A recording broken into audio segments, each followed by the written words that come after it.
gente, vamos lá. A gente vai falar hoje sobre a dosimetria da pena. Não fiquem assustados com o nome, tá? Fiquem tranquilos. Apesar de parecer algo estranho, a dosimetria da pena nada mais é do que a pena final, que nós vamos chegar, né? A soma das penas, que ela é um sistema no Brasil, um sistema trifásico. Nós temos 3 fases para chegar à pena final. Então, nós passamos o que acredito que vocês viram no semestre passado na teoria do crime, e aí vocês viram fato típico, ilícito e culpável. Após toda essa análise, após o processo penal, Leandro, valeu por estar na câmera aí, obrigadão, viu? Após essa fase aí, após o processo penal, sendo condenado, o juiz precisa estabelecer uma pena. E vocês já perceberam, vocês já sabem, que o preceito secundário de todo o artigo é a pena, não é isso? Preceito primário, artigo 121, matar alguém, preceito primário, e o preceito secundário, a pena. Só que vocês perceberam que a pena, ela tem uma margem bem larga, né? Não, o legislador, ele não colocou matar alguém em pena 15 anos, não. Ele coloca de 6 a 20, 6 a 15. Então, assim, por quê? Justamente para o juiz poder trabalhar na dosimetria da pena, pelo princípio da individualização da pena.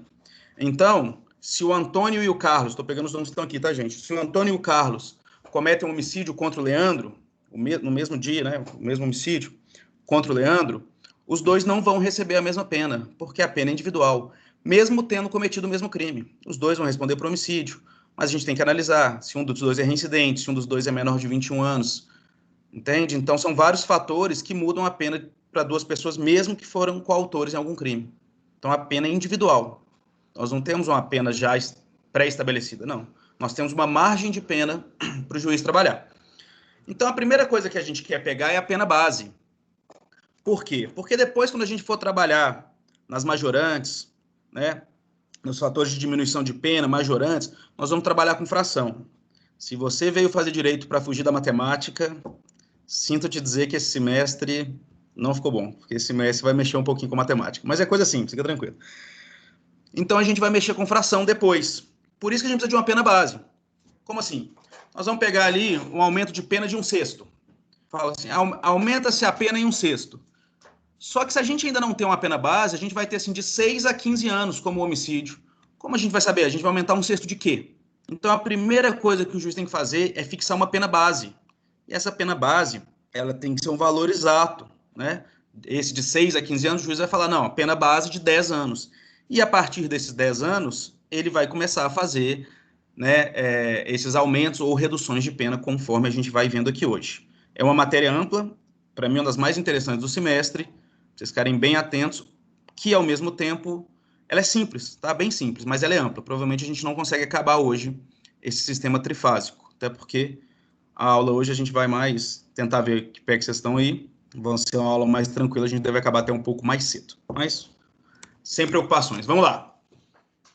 Então, a pena base, gente, é a primeira eleição do quanto da pena, feito pelo magistrado, fundado nas circunstâncias judiciais do artigo 59 do Código Penal. Eu não sei, acredito que o professor já deve ter passado o artigo 59 para vocês. O artigo 59 é um dos artigos mais importantes do Código Penal, tá, gente? Porque ele não é utilizado só para isso. Hoje a gente está vendo o motivo principal do artigo 59, mas ele é utilizado para 1000 coisas, tá? Progressão de regime usa o artigo 59, para várias coisas no Código Penal usa-se o artigo 59 ou na lei de execução. Mas hoje nós estamos na base dele, por que ele foi criado. Então vamos lá, sobre a pena base ele lançará, após as agravantes e atenuantes, segunda fase, e as causas de aumento ou diminuição, terceira fase, conforme o artigo 68. O que é isso? Eu falei com vocês, a aplicação da pena é trifásica. Então, nós temos a primeira fase, que é a pena base, conforme o artigo 59. Depois de estipular a pena base, o juiz vai entrar no que a gente chama da pena secundária ou da pena intermediária, que o juiz vai olhar o quê? As agravantes e atenuantes. E, por último, o juiz vai olhar o aumento e diminuição de pena, que seria a terceira fase. Isso conforme o artigo 68. Gente, um macete para quem tem dúvida sobre isso aqui, muita gente confunde. O que é na segunda fase? Agravante, atenuante ou aumento e diminuição? Um macete simples para vocês lembrarem é que agravante e atenuante, os dois são com A. E aumento e diminuição com D, olhando simplesmente em ordem alfabética, aumento e diminuição vai ser a terceira fase. Tá? Só um macete para vocês lembrarem qual vem primeiro, porque muita gente confunde.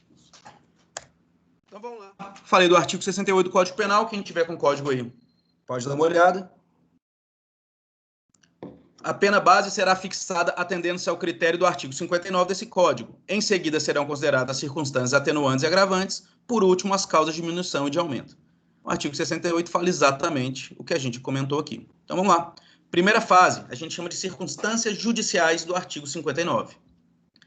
Ele fixa a pena base. Ela tem um caráter residual e subsidiário. Por quê? Vou explicar para vocês. Porque, na verdade, muitas coisas que estão no artigo 59, eles também vão estar na segunda ou na terceira fase. Se eles estiverem em qualquer outro lugar, você não aplica. Entende? Então, vamos supor. A gente vai ter antecedentes. Os antecedentes, eles vão estar na segunda fase. Só que se não conseguir aplicar os antecedentes por alguns motivos que eu vou explicar na segunda fase, aí a gente usa ele na primeira fase. Então, ela é sempre substituta. Então, a gente vai olhar os requisitos que tem no artigo 59 e nós vamos usá-los. O que vocês têm que guardar é, se eles forem ser usados ou na segunda fase ou na terceira fase, a gente não usa eles na primeira. É mais importante que eles sejam usados na fase específica, segunda ou terceira. Porque muitas vezes eles vão se colidir e eu vou mostrando isso durante o caminho para vocês. Na segunda fase, a gente pega os atenuantes e os agravantes. Então, os artigos 61 e 62, os atenuantes, e os agravantes no 65 e 66. A gente tem a fixação da pena intermediária. Então, nós temos a pena base, um valor fixo. Nós aumentamos ou diminuímos essa pena base, tá? Chegamos à pena intermediária. E, por fim, nós atenuamos ou agravamos, né, a pena base, e aí teremos a pena intermediária. E, por fim, aumentamos ou diminuímos a pena para fixação da pena definitiva. Após essas três fases, aí sim, nós temos a pena definitiva e aí começamos com a execução penal. Vamos lá. Prestem atenção em uma coisa, gente. Nós temos que a referência é a pena simples ou qualificada. Eu trouxe exemplo para vocês entenderem. Olha o que diz no homicídio simples, artigo 121. Matar alguém, pena, reclusão de 6 a 20 anos. É isso? Ok.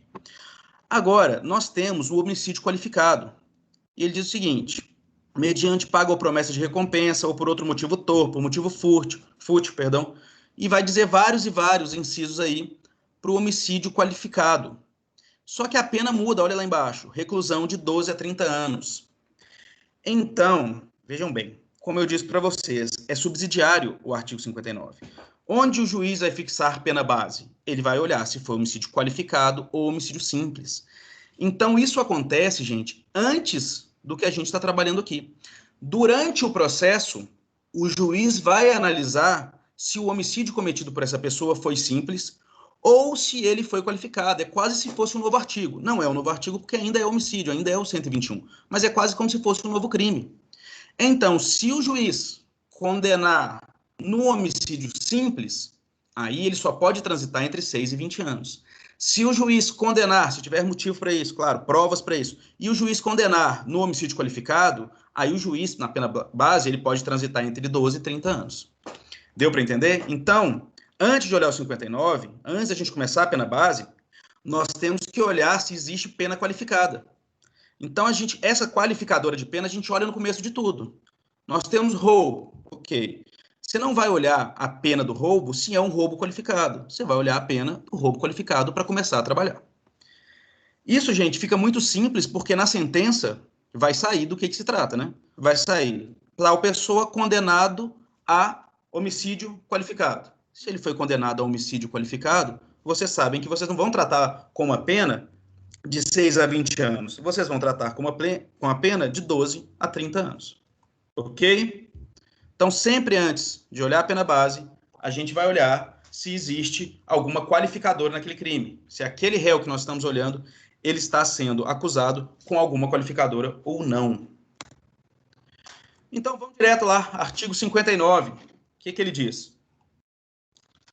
Como eu disse para vocês, eu falei com meus alunos da outra turma aqui, como vocês ainda não tinham contato, quem passou esse feriado aí deveria ter passado junto ao artigo 59. Quem está solteiro, então, aproveita o artigo 59, abraça ele, fica junto, decora, entende, porque a gente vai usar o artigo 59 para o resto da vida. E ele é chatinho, mas não é difícil. Vamos lá. O juiz, atendendo à culpabilidade, aos antecedentes, à conduta social, à personalidade do agente, aos motivos, às circunstâncias e às consequências do crime, bem como ao comportamento da vítima, estabelecerá, conforme seja necessário e suficiente para a reprovação e prevenção do crime. Gente, algumas coisas aí do artigo 59. Acredito que o professor de vocês já tenha dito. O artigo 59 é o que mostra que a pena no Brasil ela é retributiva e preventiva. Tá? Nós temos esses dois caráteres de pena no Brasil, por causa do artigo 59. Lá no final ele diz, para reprovação e prevenção, retributiva das teorias absolutistas e preventiva, tá? Das teorias relativas. Ok? Mas agora isso já seria a primeira aula. Agora o que nós temos aqui? Eu coloquei, não está assim no artigo, tá, gente? Eu coloquei em negrito para vocês. Vocês vão ver que nós temos 8 fatores aí. E são esses 8 fatores que o juiz vai usar para iniciar a pena. Então, vamos lá pegar a nossa pena aqui, ó. Voltar aqui, ó, rapidinho para vocês verem. Vamos supor que a gente está trabalhando aqui com um homicídio. Então, a pena de reclusão de 6 a 20 anos. O que o juiz vai fazer? Ele vai começar no 6 e ele vai começar a olhar. Opa, vamos olhar a culpabilidade desse autor. Depois os antecedentes, conduta social, personalidade do agente, motivo, circunstância, consequência, comportamento da vítima. Ao finalizar isso, o juiz vai falar, peraí, devido a esses motivos, devido a esses antecedentes, a conduta social dele não é boa, mas a personalidade dele é ótima, ele teve algum certo motivo para fazer isso. Lembrando, gente, a gente vai falar isso na hora, mas esse motivo aqui não se encaixa, por exemplo, a legítima defesa, porque senão a gente não estaria nem diante do crime. Seria fato típico, mas não seria ilícito. Então aqui nós já estamos falando da pessoa condenada, tá? A pessoa que realmente cometeu um crime. Mas o juiz vê que realmente ele tinha alguns motivos para aquilo, as circunstâncias não foram boas, porque ele agiu com ardil e tudo, as consequências do crime foram maiores do que deveriam ser. Então o juiz vai analisando para um lado e para o outro todas essas coisas. E ele vai fixar a pena base. Opa, peraí, de 6 a 20 anos nesse homicídio, a pena base dele vai ser fixada em 13 anos. E ele vai explicar o porquê. O juiz tem que fundamentar no processo, tá, gente? Por que ele usou cada uma desses aqui. Por que ele aumentou pela culpabilidade ou por que ele reduziu pela culpabilidade. Professor. Pois não. Uma pergunta, por gentileza. Claro. Nesse meio termo aí, se porventura houver um agravante e um atenuante, o juiz decide baseado em quê? No agravamento da pena. Isso. Aí nós vamos chegar lá, mas eu vou te deixar a resposta. No geral, existem algumas correntes. A maioria diz, não vou dizer a maioria, essas correntes são bem... Tem vários adeptos em todas elas. Algumas correntes dizem que eles se anulam. Então, se a personalidade do agente é positiva, mas os motivos são negativos, ele vai se anular. O juiz não vai nem subir nem descer. Então, se o juiz partiu de 6 anos, não tem nada que fale de culpabilidade, não tem nada que fale de antecedente, nada que fale de conduta social, mas fala mal da personalidade do agente, fala bem sobre os motivos, nada de circunstância, nada de consequência, nada de comportamento da vítima, a pena vai sair de 6 anos, porque a gente subiu pela personalidade e voltou pelos motivos. Okay, elas se anulam. Alguns autores, e eu vou mostrar para vocês, falam que não. Alguns autores consideram algumas mais importantes que outras. Para esses autores, algumas têm que ter peso maior. Então, por exemplo, a culpabilidade tem um peso maior que o comportamento da vítima. A vítima que facilitou, por exemplo, o crime. Então, se a culpabilidade é ruim para o autor, mas o comportamento da vítima ajuda o autor, aí vai partir de 6 anos? Não. Aí nós já vamos partir de 6 anos e meio, 7 anos. Porque a culpabilidade deve pesar mais que o comportamento da vítima. A gente vai ver ao final sobre quando bater uma positiva e uma negativa. Tá bom? Ok. Beleza. Vamos falar aqui sobre cada uma delas. A culpabilidade não é, gente, o que vocês viram lá na teoria do crime, né? Típico, ilícito e culpável. Ali quando a gente chega na culpabilidade, né? Onde a gente tem a coação moral irresistível. Né? Naquela culpabilidade, embora os termos falem de algo semelhante, não é a mesma coisa. Naquela culpabilidade ali, a gente tem inexigibilidade de conduta diversa. O que seria aquilo? Você na situação, você no mesmo, né, você na mesma situação daquela pessoa agiria diferente? A gente poderia cobrar que se agisse diferente? Vocês lembram da coação moral irresistível? Alguém coloca uma arma na cabeça da mãe do autor e fala, olha, se você não roubar aquele banco para mim, eu mato sua mãe. Poderia a sociedade exigir que ele agisse diferente? Se não, nós teríamos a coação moral irresistível nesse caso e não seria nem crime. Aqui não é isso, porque aqui já aconteceu o crime. tá? Mas o juiz vai olhar, a princípio, a reprovação social que o crime gerou, o grau de censura merecido pelo agente em face do que fez. Quer ver um exemplo? O homem que mata a mulher em casa, em defesa, tem um grau de censura social maior do que um homem que mate outro homem, digamos, numa briga, numa luta, num bar, o que seja. Aí nós vamos depois entrar em motivo fútil ou torpe, mas vamos primeiro pegar aqui. Entende? É diferente, pensem comigo, o cara entra em casa e pega o homem entra em casa e pega alguém estuprando a filha dele. Ele dá um tiro na cabeça daquela pessoa. O outro cara tá passando na rua, alguém esbarra nele, ele vira e dá um tiro na cabeça dela. Socialmente, qual que é mais reprovável? Então, a culpabilidade entra nesse critério social, da reprovação social. Imagine o grau de culpabilidade, eu não sei se vocês lembram, vocês são com certeza bem mais novos que eu não sei se vocês lembram do caso Nardoni, por exemplo. Aquilo ali teve um altíssimo grau de culpabilidade, a sociedade se indignou, você matar uma criança, seria seu filho ali, né, e a madrasta junto, né, apoiando. Então, assim, um altíssimo grau de reprovabilidade social. Gente, não confundam isso com o que a mídia quer, com o que a mídia faz, né? Não é isso que eu estou falando. Eu falo de reprovação social. Isso pode ser em termos muito menores, no seu bairro, na sua rua. Você tem que analisar isso. Você tem que analisar se aquilo que a pessoa fez, se aquele comportamento, ele gera uma reprovação social ou não. Isso pode ser bom ou ruim. No caso que eu dei do pai que mata o cara que estava estuprando sua filha, ele excedeu? Aqui no nosso caso, o juiz condenou, então ele se excedeu, o juiz o condenou por homicídio. Mas, justamente por essa culpabilidade, a população não está reprovando aquela atitude dele, pode ser que a pena dele aqui na culpabilidade seja reduzida. Ok? Assim como no casal Nardoni, por exemplo, a culpabilidade aqui vai ser o máximo. Tá bom? Próximo, a gente trata dos antecedentes. A palavra vai sair sempre errada, viu, gente? O que acontece? É complicado. Por que é complicado? Porque eu preciso explicar antecedentes para vocês, só que eles são da segunda parte da dosimetria da pena. Então eu vou mostrar para vocês como ele funciona aqui, e depois eu vou, na segunda parte, que ainda hoje eu espero, dosimetria da pena. Por que isso? Porque vai funcionar o seguinte: tudo que não for, eu falei com vocês que eles são residuais do artigo 59. Então, tudo que não for lá da segunda fase, que não for da parte da segunda fase da pena, dos antecedentes, porque tem um prazo de antecedente, tem que ter um crime num prazo certo, um outro no prazo certo. Tudo que não encaixa lá, o juiz pode jogar aqui. Então, vocês vão entender melhor esses antecedentes quando a gente estudar a segunda fase, tá? Mas não vamos deixar de ver ele aqui não, porque ele é muito importante, um dos mais importantes. Então, gente, os antecedentes, eles tratam de tudo que existe ou aconteceu no campo penal ao agente antes da prática do fato criminoso, ou seja, sua vida pregressa em matéria criminal. A princípio, o que vocês têm que ter dos antecedentes são isso. Tudo que aquele cara fez. Aquele cara, ó, vamos lá. A gente deu o exemplo aqui, Antônio, eu tô pegando os nomes, tá, gente? O Antônio roubou o Carlos. O juiz olhou a culpabilidade do Antônio.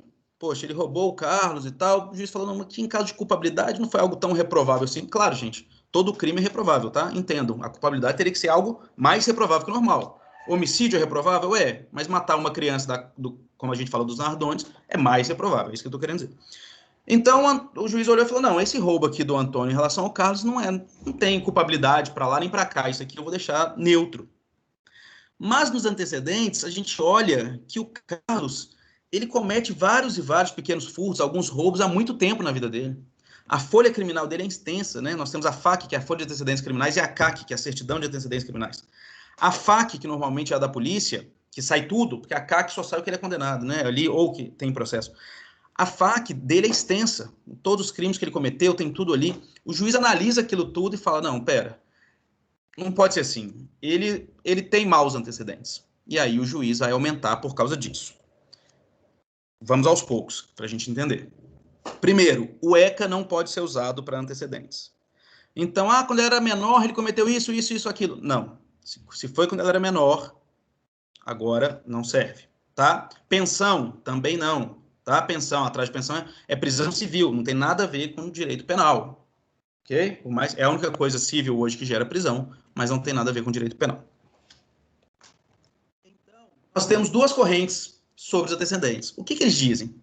considera-se tudo que consta na folha de antecedentes do réu, sem qualquer distinção. Então, tudo que aconteceu, nós vamos pegar os inquéritos policiais que estão abertos contra ele, os boletins de ocorrência que já foram feitos contra ele, nós vamos pegar os processos que ele está respondendo, tudo isso vão entrar aqui nos antecedentes do artigo 59. A segunda corrente entende diferente, fala o seguinte: antecedentes são apenas as condenações com trânsito em julgado que não são aptas a gerar reincidência, que é o que a gente vai estudar na segunda fase. Todo mais, em face do princípio da presunção de inocência, não deve ser considerado. O que essa segunda corrente entende? Então, vamos lá.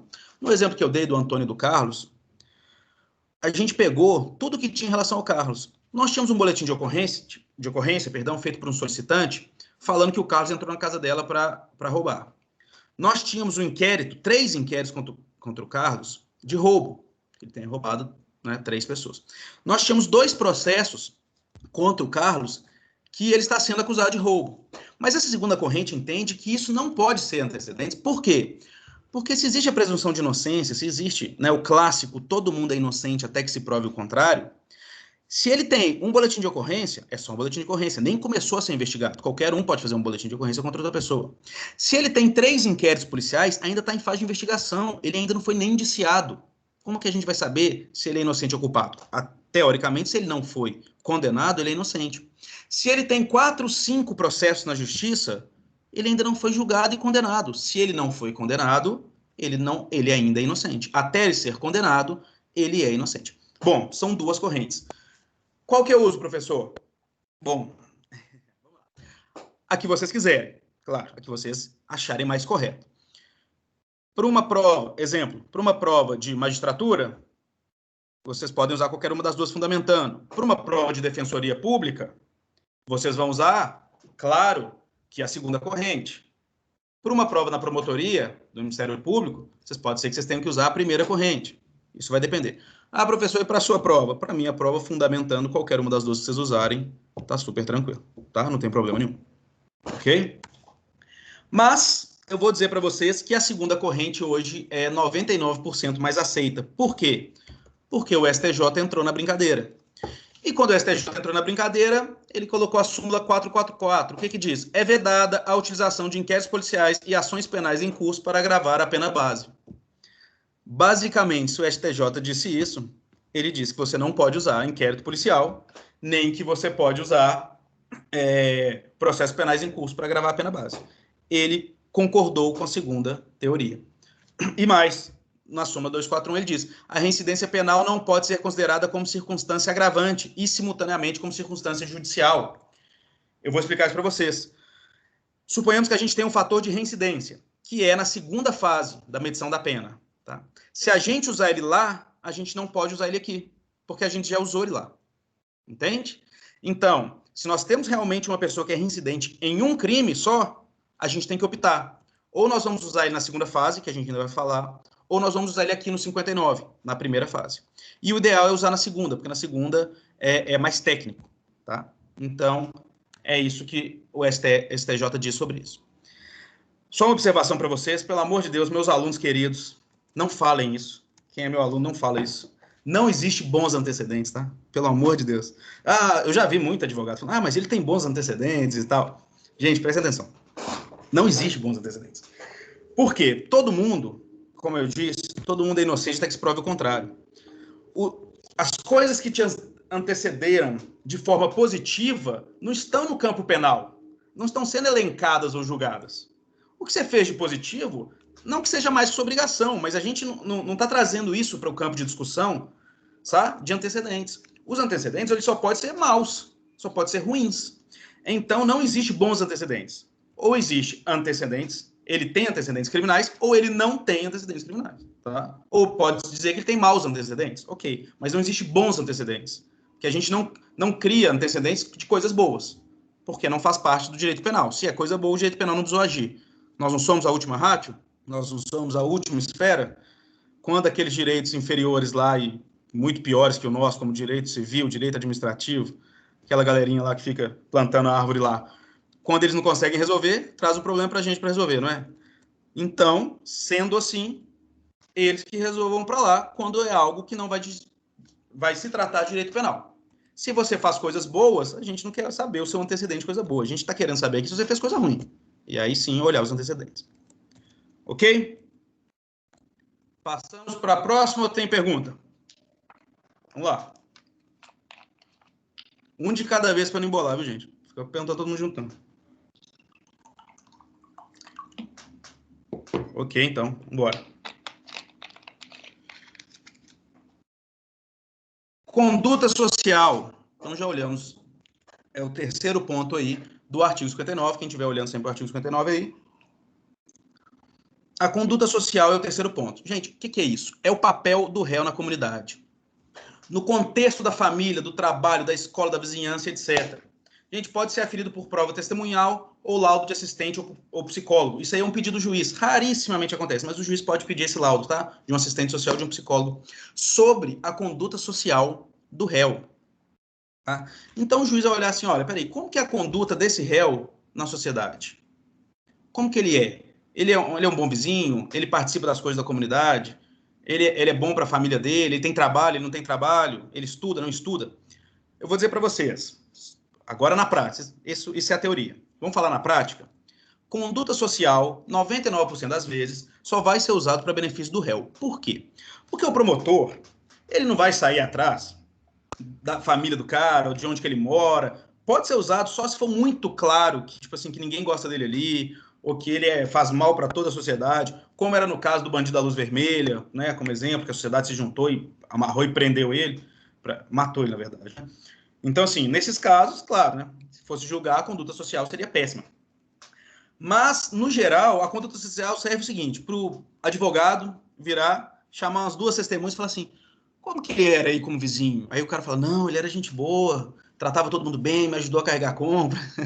Serve para isso. No geral, conduta social serve para a gente reduzir a pena do réu. Porque não faz sentido, o promotor não vai atrás da sociedade ali para, sabe, aumentar a pena dele, a não ser que seja algo muito claro. E o advogado, claro, defendendo seu cliente, está coberto de razão em fazer isso, ele vai sempre trazer uma ou duas testemunhas para falar que ele tem um papel importante na comunidade, que ele é pai de família, que ele é trabalhador, que ele estuda, que ele tem bom contato com os vizinhos e tudo isso. Ok? Isso é a conduta social. Não se esqueçam que o juiz pode pedir essa prova. Tá? Isso aí é por prova testemunhal, como eu falei, o juiz pode pedir um laudo de um assistente social, de um psicólogo, mas acontece rarissimamente, para não dizer nunca. Ok? E aí, na mesma linha, a gente segue para a personalidade. Gente, a personalidade é o conjunto de caracteres exclusivo de uma pessoa. Parte herdada, parte adquirida, né? Aí nós não vamos entrar na parte se nós somos produtos do meio ou não, tem uma discussão infinita sobre isso. Vamos pegar simplesmente com a parte que a gente herda, né? Talvez geneticamente dos nossos pais, e outra parte a gente adquire com o tempo, com a vida, né? Isso, quem nós somos. Então, essa personalidade, ela também vai entrar na dosimetria da pena. Vocês não estão entendendo como é que essa primeira fase de dosimetria, ela é extremamente abstrata? Não tem nada concreto aqui. Não tem nada aqui como uma arma de fogo, cometeu com uma faca. Não tem nada. É completamente abstrato. É complicadíssimo, por isso. Porque a gente deixa na mão do juiz algo que é abstrato. Ao mesmo tempo, o juiz precisa justificar cada uma delas com o que está no processo, tá? Vocês sabem, vocês vão estudar isso em processo penal, o que não está no processo não está no mundo, não existe. Então, o juiz precisa justificar cada uma delas, mas é bem abstrato. E essa da personalidade, então, o que, que é? O juiz vai dizer o seguinte, não, ele era muito agressivo, ele sempre foi muito agressivo. Ok. Mas ele cometeu um furto. Gente, o que, que tem a ver ele ser agressivo quando cometeu um furto? Nada. Vocês entendem como é complicado? Mas, ao mesmo tempo, o juiz fala assim, não, as provas, as testemunhas conseguiram comprovar que ele era extremamente ganancioso. Que ele queria sempre dinheiro, ele só vivia atrás de dinheiro, ele queria dinheiro a qualquer custo e tal. E aí ele cometeu um estelionato. Opa, aí faz sentido. Gente, quem comete um estelionato ou um furto não está visando, 90% das vezes, em um benefício financeiro? É óbvio que está. A gente não está falando disso. Novamente, a gente tem que falar do que exacerba do normal, o que está acima do normal. A pessoa era extremamente gananciosa, todo mundo sabia que ele faria qualquer coisa por dinheiro. Todo mundo sabia que ele, na sociedade, todo mundo sabe que a personalidade dele é essa. E aí sim o juiz pode aumentar a pena por causa dessa personalidade dele, por ser ganancioso e ter cometido um crime nesse sentido. Ou por ser extremamente agressivo, todo mundo sabia que ele prometia matar todo mundo, prometia bater em todo mundo. O dia que ele cumpriu, opa, peraí, você sempre foi extremamente agressivo e agora está cumprindo o que você sempre prometeu, você vai ter sua pena aumentada. Porque pensa bem, gente, se a gente pega um cara, sempre esse exemplo, se a gente pega um cara que está, vamos supor, ele chega em casa, vê alguém, seu genro, sei lá, maltratando a filha dele. Ele vai lá e desce o cacete no cara. Só que ele até a alma. Esse é um caso. Agora, aquele cara mala que tem em todo o bairro, que bebe, fica tonto, é fortão, e vai bater nos outros, eu vou bater em você, eu vou bater em você e tal. E um dia ele cisma com um cara, um trabalhador, e bate nele. A gente pode ter a mesma pena para esses dois casos? Né? Claro, nós temos várias circunstâncias, estamos olhando várias circunstâncias para modificar essa pena, para individualizar. E a personalidade é uma delas. Ok? Alguma dúvida de conduta social e personalidade? Bem tranquilinho. Tranquilo, mamão com maionese? Podemos seguir? Vamos lá. E agora a gente entra em dois interessantes, né? Os penúltimos aqui. Motivos do crime e circunstâncias do crime são diferentes? Bem diferentes. Gente, motivo do crime é realmente o que te levou a causar aquele crime. Todos nós agimos por motivos, tá?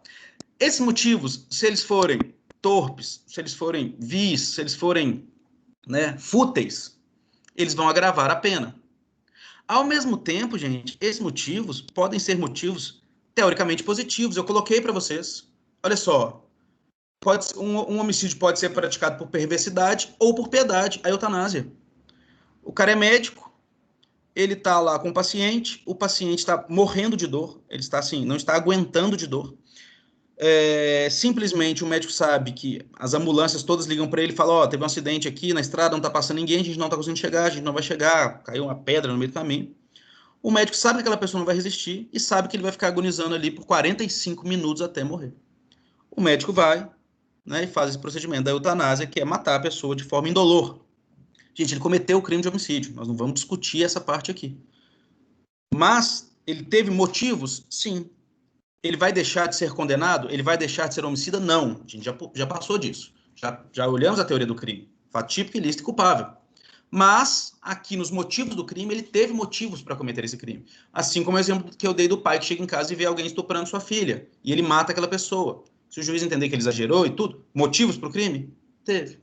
Assim como alguém que chega e alguém vira para ele e fala assim, nossa, cara, você é chato, para de ficar discutindo futebol aqui comigo. Ele vai e fica bravo com essa situação e dá um tiro na cabeça. Ele tinha motivo para isso? Não, um motivo totalmente fútil. Briga de futebol. E aí ele vai ter a pena dele, nesse caso, aumentada e não reduzida. Tá? As circunstâncias, gente, são os elementos acidentais não participantes da estrutura do crime, embora elas envolvam um delito. Tá? Então, o que acontece nas circunstâncias do crime? É onde ele aconteceu, qual a forma que você levou para o crime acontecer. Ele não faz parte do crime em si, ok? Ele não faz parte, mas ele envolve o crime. Você premeditou o crime, você dificultou a defesa da vítima, tá? Você tentou ocultar aquilo, você cometeu aquele crime para ocultar um outro que você tinha cometido, entende? As circunstâncias que envolvem, que estão em volta daquela ação delituosa, elas são as circunstâncias do crime. Os nomes aí são autoexplicativos. Por que eu pus eles juntos, gente? Porque é o seguinte, ambos, se eles estão expressos na lei, eles serão ou agravantes, ou atenuantes, ou causas de aumento, ou diminuição de pena. Eles normalmente são, tá? Motivos e circunstâncias normalmente são motivos e circunstâncias normalmente são agravantes e atenuantes ou aumento e diminuição de pena. Mas quando eles não são, quando o crime não fala assim, cometer o crime por motivo fútil, perdão, nós temos para isso um agravante de pena. Se o crime não falar isso em si, lá no crime, não falar isso, no artigo do crime não falar, a gente pode usar aqui na dosimetria da pena, na pena base. Podemos usar como motivo do crime, para aumento da pena base. Mas se o crime falar, nós só vamos usar na segunda ou na terceira fase, que é o que eu já conversei com vocês. Então, se existir uma agravante de motivo fútil, a gente vai usar na segunda fase. Se existir uma agravante, um motivo de aumento de pena de motivo fútil, nós vamos usar na terceira fase. E não vamos usar aqui. Por quê, gente? Vocês não podem esquecer o que vocês estudaram no semestre passado do bis in idem. É importantíssimo. Nós não podemos punir o réu duas vezes pela mesma conduta. Então, se a gente usa o motivo fútil aqui, na dosimetria da pena, no início da pena, e vai usar lá na terceira fase, ou na segunda fase no agravante, a gente está punindo ele 2 vezes pelo mesmo fato, tá? Pelo fato de motivo fútil. Então, por isso que tanto o motivo do crime quanto as circunstâncias do crime, eles são extremamente subsidiários. Porque a maioria dos, não vou dizer a maioria, mas vários crimes trazem o motivo e a circunstância como algum agravante ou motivo de aumento de pena. Se ele não trouxer, ótimo, ele vira residual. A gente usa ele aqui. O juiz pode se atentar a ele. Se ele trouxer, professor, o que o juiz faz? Ele fala, embora os motivos do crime sejam, né, estejam no artigo 59 para dosimetria da pena, irei utilizá-lo na hora da segunda fase da aferição da pena. O juiz cita que tem, mas ele não aumenta nem diminui por esse fato aqui. Ok? Vamos lá. Consequência do crime.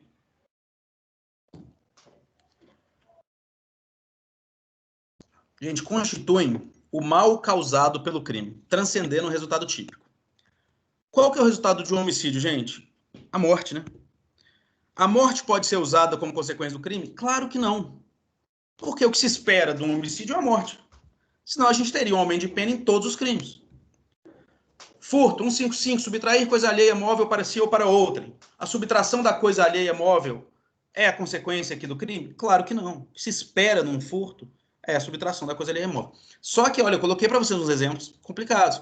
Assassinar o esposo na frente dos filhos menores. Você ultrapassou o limite da consequência do crime, porque você gerou danos naquelas crianças, talvez irreversíveis para o resto da vida. Aí sim o juiz pode colocar uma consequência de aumento de pena, por causa de consequência do crime. Matar a única provedora do lar. Aquela mulher é a única provedora do lar. Tá? Ela que era a única que trabalhava, sustentava o esposo, os filhos, a avó, o tio, todo mundo morava e ela... se matou aquela pessoa, você só não cometeu um crime, só não teve o resultado morte. Você vai gerar dificuldade para todos ali, porque ela era a única provedora do lar. Então, a consequência do crime, ela tem que ser não a consequência natural do delito. A consequência natural do homicídio é a morte. Do furto é a subtração do patrimônio. Não pode ser essa consequência natural, não. Você tem que ter uma consequência a mais. Você tem que ter uma consequência que não é natural. E quando o juiz vê ali que, não, peraí, aqui ele matou, mas olha só o que ele gerou ao entorno disso aqui. Olha os outros danos que ele causou, que não sejam outros crimes, tá, gente? Olha os outros danos sociais que ele causou a cometer essa morte. Tá? Você quer ver algo que pode entrar em consequência do crime? O assassinato da vereadora Marliere. Por quê? Porque ela é uma vereadora que lutava por causas sociais. O crime dela não foi só tirar uma vida. Foi parar uma parte de luta por questões sociais. Entende? Então, isso é usado como consequência do crime. Ok? E o último e mais complexo, número 8. Esse é complicado. Vamos respirar e vamos com calma. Até aqui alguma dúvida para a gente entrar no 8? Dúvida só na prova, né? Que acontece. Mas vamos lá. Professor, então só uma pergunta. A pessoa tem que estar ciência da consequência, tipo assim, a provedora. Ele tem que saber que aquela pessoa é a provedora para aumentar essa pena ou não? Tem discussão muito grande sobre isso, Luana. Tem uma corrente... Luana, não é? Isso. Tem uma corrente que diz que ele tem que saber e tem correntes que diz que só de ser a consequência já aumenta a pena. E aí a gente não tem decisão sobre isso. Tá? Mas muito boa a sua pergunta. Muito boa a sua pergunta. Mas são várias correntes aí. Várias não, né? No caso, 2. Uma falando que sim, outra falando que não. Tá? Aí o que você vai fazer, como eu disse, fundamentar. E eu já de cara já adianto para vocês, questão de prova, isso sem dúvida nenhuma, passar um caso para vocês, um crime, vou falar as circunstâncias, os fatos, os motivos, a pena, quantidade de pena, e vou falar, o crime, perdão, e vou pedir para vocês darem a pena. Claro que as penas serão diferentes entre vocês, mas vocês vão ter que fundamentar ponto a ponto. E aí você pode utilizar isso aqui. Né? Se eu colocar que ele não sabia que a pessoa era a única provedora do lar, você vai falar que não vai usar essa circunstância aqui do artigo 59. Se você entender que mesmo ele não saber, ele não precisava saber, você pode usar assim mesmo. Tá? Eu não gravei o nome de quem perguntou. Quem foi que fez a pergunta? Luana, não é isso? Beleza, professor. Luana, depois que eu tiver no grupo de vocês, eu vou mandar para vocês julgados dos dois lados. Tá? Para vocês entenderem. Tem juiz julgando por um lado falando que sim, tem juiz falando que não. Vou usar os dois lados. Ok. Gente, comportamento da vítima é o mais complicado deles. Eu tenho um grupo de estudos aqui no Pitágoras, onde eu trabalho. A gente tem um grupo de estudos penais, onde a gente estuda muitas coisas. A gente vê filmes juntos, a gente vê séries, a gente analisa filme, analisa série, analisa livro, a gente lê livros juntos e tal. E a gente estuda muito criminologia. E estudando criminologia, a gente chega na vitimologia, que é o estudo da vítima. E o estudo é um estudo muito complicado, que é a participação da vítima no crime. Se a vítima tem participação no crime, se ela pode induzir ou não o crime. E por isso foi introduzido aqui no artigo 59. Existem milhões de críticas, tá, a essa vitimologia ter sido inclusa no artigo 59. E existem juízes que simplesmente, eu vou te falar que a maioria das sentenças não vem com essa parte aqui. E eu quero deixar claro para você o seguinte: a culpa do crime é do criminoso. E ponto final. Não está dizendo aqui, em nenhum momento, que a vítima tem qualquer tipo de culpa no crime. Principalmente nos crimes sexuais contra mulheres. Tá? Principalmente nesses crimes. Então, a culpa no crime é sempre... Eu passei sem querer. A culpa do crime é sempre do autor, nunca da vítima. Mas existem alguns comportamentos que podem ser levados em conta, tá, para a facilitação do crime. É o modo de agir da vítima que pode levar ao crime. Olha só, ele só pode ser usado para benefício do réu. Por quê, gente? Porque, no geral, o comportamento nosso é para que não existam crimes. Então, nunca para prejudicar o réu, você pode usar assim, o comportamento da vítima. Como é que você ia usar isso para prejudicar o réu? O comportamento da vítima era de se proteger 100% e ele ainda conseguiu cometer o crime. Não faz sentido. Então, só se usa o comportamento da vítima para beneficiar o réu. Não, a vítima cooperou, a vítima... E aí a gente vai entender alguns exemplos aqui, porque, como eu disse para vocês, é pouco usado e muito criticado. Tá? Um exemplo que eles dão. Um homem que tira 5 mil reais do bolso no ônibus e começa a contar esse valor. Ele facilitou que alguém chegasse, pegasse, saísse correndo e cometesse um furto ali. Neste caso, pode ser que tenhamos aí, né, uma redução na pena base. Por quê? Porque pelo comportamento da vítima. A vítima está contando 5 mil reais dentro de um ônibus. A vítima provoca o autor durante todo o tempo. Fica provocando, e ele dá um tapa na cara dele. Né? Lesão corporal. Será que a gente teve aí um comportamento da vítima que levou àquela lesão corporal? Provavelmente sim. Eu pus alguns exemplos para vocês. O esbanjador que atrai o crime contra o patrimônio, o cara fica esbanjando, eu tenho isso, eu tenho aquilo, eu tenho esse carro, eu tenho aquilo. Ele tem o direito de fazer isso? Claro que tem, gente. Claro que tem o direito de fazer isso. Mas ele pode atrair alguém. O velhaco, contador de vantagem que atrai o estelionatário. Isso é clássico, tá? Isso eu já vi demais. Acontece direto. Normalmente, quando a gente tem um estelionato, normalmente não, mas muitas vezes quando a gente tem um estelionato, a vítima quis levar algum benefício. A vítima quis levar alguma vantagem. O cara falou, não, vem cá que eu dou um jeito, vem cá que eu faço isso para você. Ele quis levar alguma vantagem. É assim como o crime de receptação, né? Mas aí já é o crime em si, não é a vítima, tá? É o autor do crime de receptação. Mas ele quis levar alguma vantagem, ele quis comprar mais barato. Nesse caso, ele responde por crime. Mas nós estamos falando que em alguns casos de estelionato, a pessoa é vítima do estelionato, mas ela quis levar uma vantagem. O cara falou assim, não, você está vendendo seu carro? Vamos fazer o seguinte, coloca 3 mil mais caro e aí eu te dou 1.500 e com 1.500. Aí o cara já quer levar aquela vantagem ali, perde o dinheiro todo, virou vítima? Claro que ele é vítima. A culpa só do autor, mas ele deu uma contribuída para que aquilo acontecer. Entra aqui no comportamento da vítima. O agressivo que atrai o homicida é o famoso brigão da rua, que sempre a mãe fala, né? Um dia vai encontrar alguém que é tão doido quanto ele. Um dia o brigão da rua, que briga com todo mundo, acha alguém que fica nervoso, puxa uma arma e dá um tiro nele e acabou. Tá? Esse é o último, gente, do artigo 59, que são as causas judiciais aí, para a gente fixar a pena base. Eu vou contar um caso para vocês que é famoso, é tão famoso no mundo jurídico que a gente nem sabe se é verdade mais ou se é mentira, tá? E a gente usa isso aqui de comportamento da vítima de provocação. É bem interessante, talvez vocês já devem ter até ouvido. O que acontece? Tinha perto de uma faculdade um pipoqueiro que era caolho. Né? E aí o que acontece? Todo dia, um aluno da faculdade, todos os dias, ele passava e falava, ô, pipoqueiro caolho, e todo mundo ria. Aí no outro dia, ô, pipoqueiro caolho, e todo mundo ria do pipoqueiro. Ele continuava lá trabalhando, vendendo a pipoca dele, fingindo que não era com ele. E esse aluno dessa faculdade fez isso por 1 ano e meio. Após 1 ano e meio, esse pipoqueiro levou uma arma e deu um tiro na cabeça do aluno. Ele matou o aluno. Ok. Foi pro júri, né? Crime contra a vida, vocês sabem que é julgado pelo tribunal do júri. Crime doloso contra a vida, né? É julgado pelo tribunal do júri. E aí, no tribunal do júri, na hora da defesa do advogado, o advogado se levantou e disse: senhor juiz, senhor promotor, senhores do júri, senhor juiz, senhor promotor, senhores do júri, senhor juiz, senhor promotor, senhores do júri, senhor juiz. Aí o juiz falou: não, peraí, já é a quarta, quinta vez que você está falando a mesma coisa. Aí o advogado falou: pois é, juiz, pois é. Quarta, quinta vez que eu estou falando a mesma coisa e o senhor já se irritou. Imagina o meu cliente que foi ofendido por 1 ano e meio todos os dias. Então, é um caso famoso no direito penal aí, que a gente nem sabe mais se existiu ou não, né? Mas é contado sempre. Então, quem passou por uma faculdade de direito tem que ouvir essa história. Então, se vocês não ouviram, bem-vindos. Vocês fazem parte desse grupo agora que ouviu isso aí.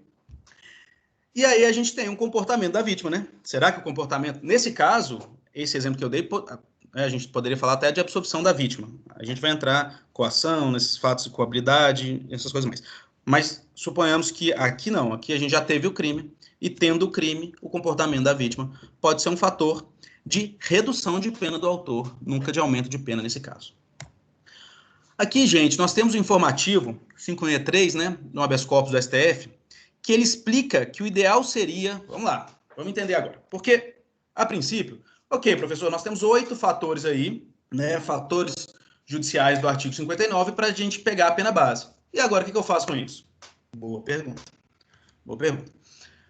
O STF diz o seguinte: nós temos que dividir a pena pelo número de circunstâncias judiciais do artigo 59, que a gente sabe que hoje são 8. Onde, se o autor tiver todas as circunstâncias do artigo, ele vai pegar a pena máxima. E se ele não tiver nenhuma, ele vai pegar pena mínima. Exemplo, a pena de reclusão do furto é de 1 a 4 anos. Se ele tiver todas as 8 que a gente falou aqui, ele vai pegar 4 anos. Se ele não tiver nenhuma, ele vai pegar 1 ano. Ok, isso gera algumas dúvidas. Vamos lá, vamos entender. Primeiro, o juiz, gente, ele sempre vai partir da pena mínima, tá? Então, vocês, quando forem fazer essa sentença, vocês vão partir da pena mínima. Então, eu tenho um crime de furto, 1 a 4 anos, eu começo com 1 ano. E eu começo sempre com as prejudiciais, porque não faz sentido, né, gente? Se eu for começar com as que vão beneficiar e eu já estou em 1 ano, eu não vou poder abaixar mais. E aí eu já respondi outra pergunta. Você não pode diminuir do mínimo nem aumentar do máximo. A pena aqui é de 1 a 4 anos. Ela não pode ser maior que 4, nem menor que 1. Então, se você começar com 1 ano e usar primeiro as que beneficiam, elas vão continuar em 1 ano. E depois você vai usar as que prejudica, vai só subir. Obviamente, isso não faz sentido. Então, vocês vão pegar em 1 ano e vão usar as prejudiciais. Depois de usar as prejudiciais, vocês vão usar as que beneficiam. E elas vão reduzindo. O que o STF diz para fazer? Dividir por 8, já que nós temos 8 circunstâncias.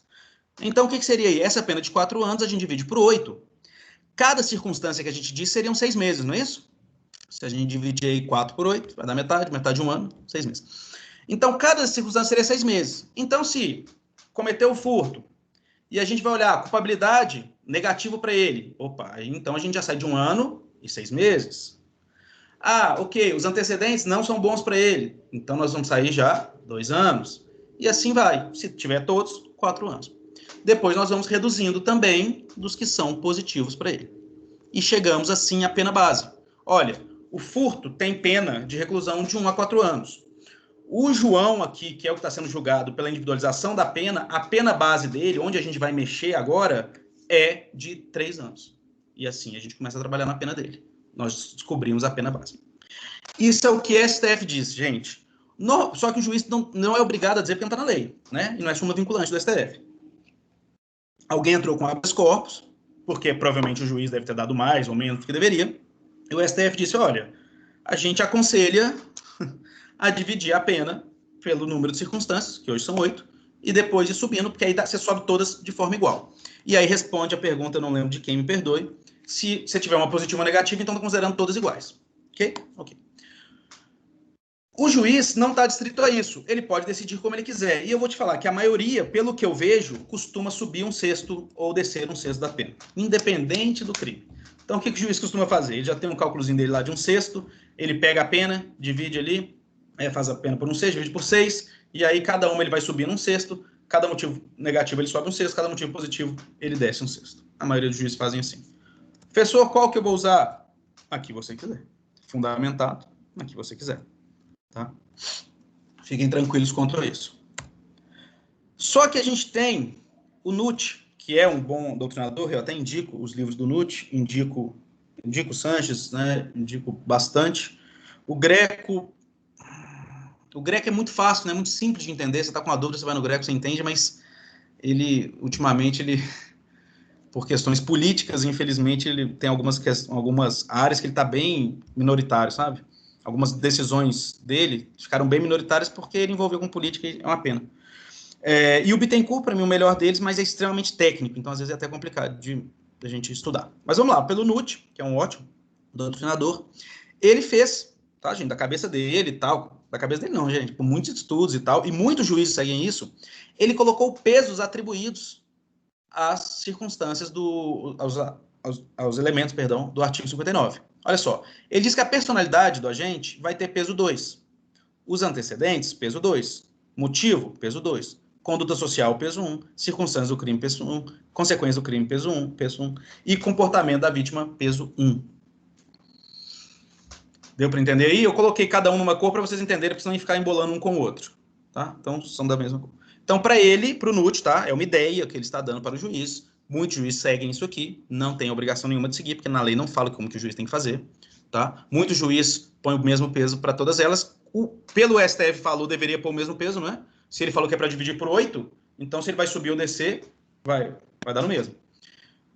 Mas tem esse entendimento do Nutt que muitos juízes entendem assim também. Por quê? Porque é mais grave você olhar a personalidade, os antecedentes da pessoa, os motivos e a conduta social dele na sociedade, do que olhar as circunstâncias que permearam o crime, as consequências do crime, que é bem abstrato, e principalmente o comportamento da vítima. Tá? E aí, ele explica, o próprio Nutt explica isso aqui embaixo, tá, gente? Quando não houver prova suficiente nos autos para embasar a formação do convencimento do magistrado em relação à existência de qualquer um dos 8 elementos do artigo 59 do Código Penal, naturalmente não deve ser considerado para aplicação da pena, logo seu peso é zero ou neutro. Então, gente, o juiz não tem que colocar todos. Ele até pode colocar, ele vai vir aqui no 59, vou voltar aqui para a gente ver junto. Ele vai vir no 59 e dizer, quanto à culpabilidade, não há elementos comprovados, né, para que tenha um aumento ou redução na pena base conforme a culpabilidade. Quanto aos antecedentes, não há, ele pode fazer isso. Quanto à conduta social, não há elementos. Quanto à personalidade do agente, principalmente, gente, nesse aqui de motivo. Às vezes o autor cometeu o crime e quis ficar em silêncio, é um direito dele ficar em silêncio. Então nunca se descobriu o motivo. A personalidade do agente, não dá para saber. Às vezes o cara vivia isolado, vivia lá no meio do mato, isolado, chegou e matou alguém que entrou lá. Como é que você sabe a conduta social? Ele não tem nem conduta social, ele não vive em sociedade. Tá? Então, ele não tem, o juiz não tem. Ele tem que passar por todos esses, mas ele pode falar que ele não tem elementos. E se não tem elementos, é zero. Então, 1 a 4 anos que a gente viu, não tem culpabilidade, zero. Não tem antecedente, zero. Né? Zero continua em 1, na verdade, né, gente? Então, de 1 a 4 anos. Não tem culpabilidade, continua em 1. Não tem antecedentes, continua em 1. Conduta social é boa? Aliás, aí o juiz segura, né? Porque ele só vai usar as boas depois. A personalidade é ruim, então a gente sobe um pouco, mas desce por causa da conduta social, volta para 1. E assim o juiz vai fazendo para chegar à pena base. Nós chegamos à nossa pena base.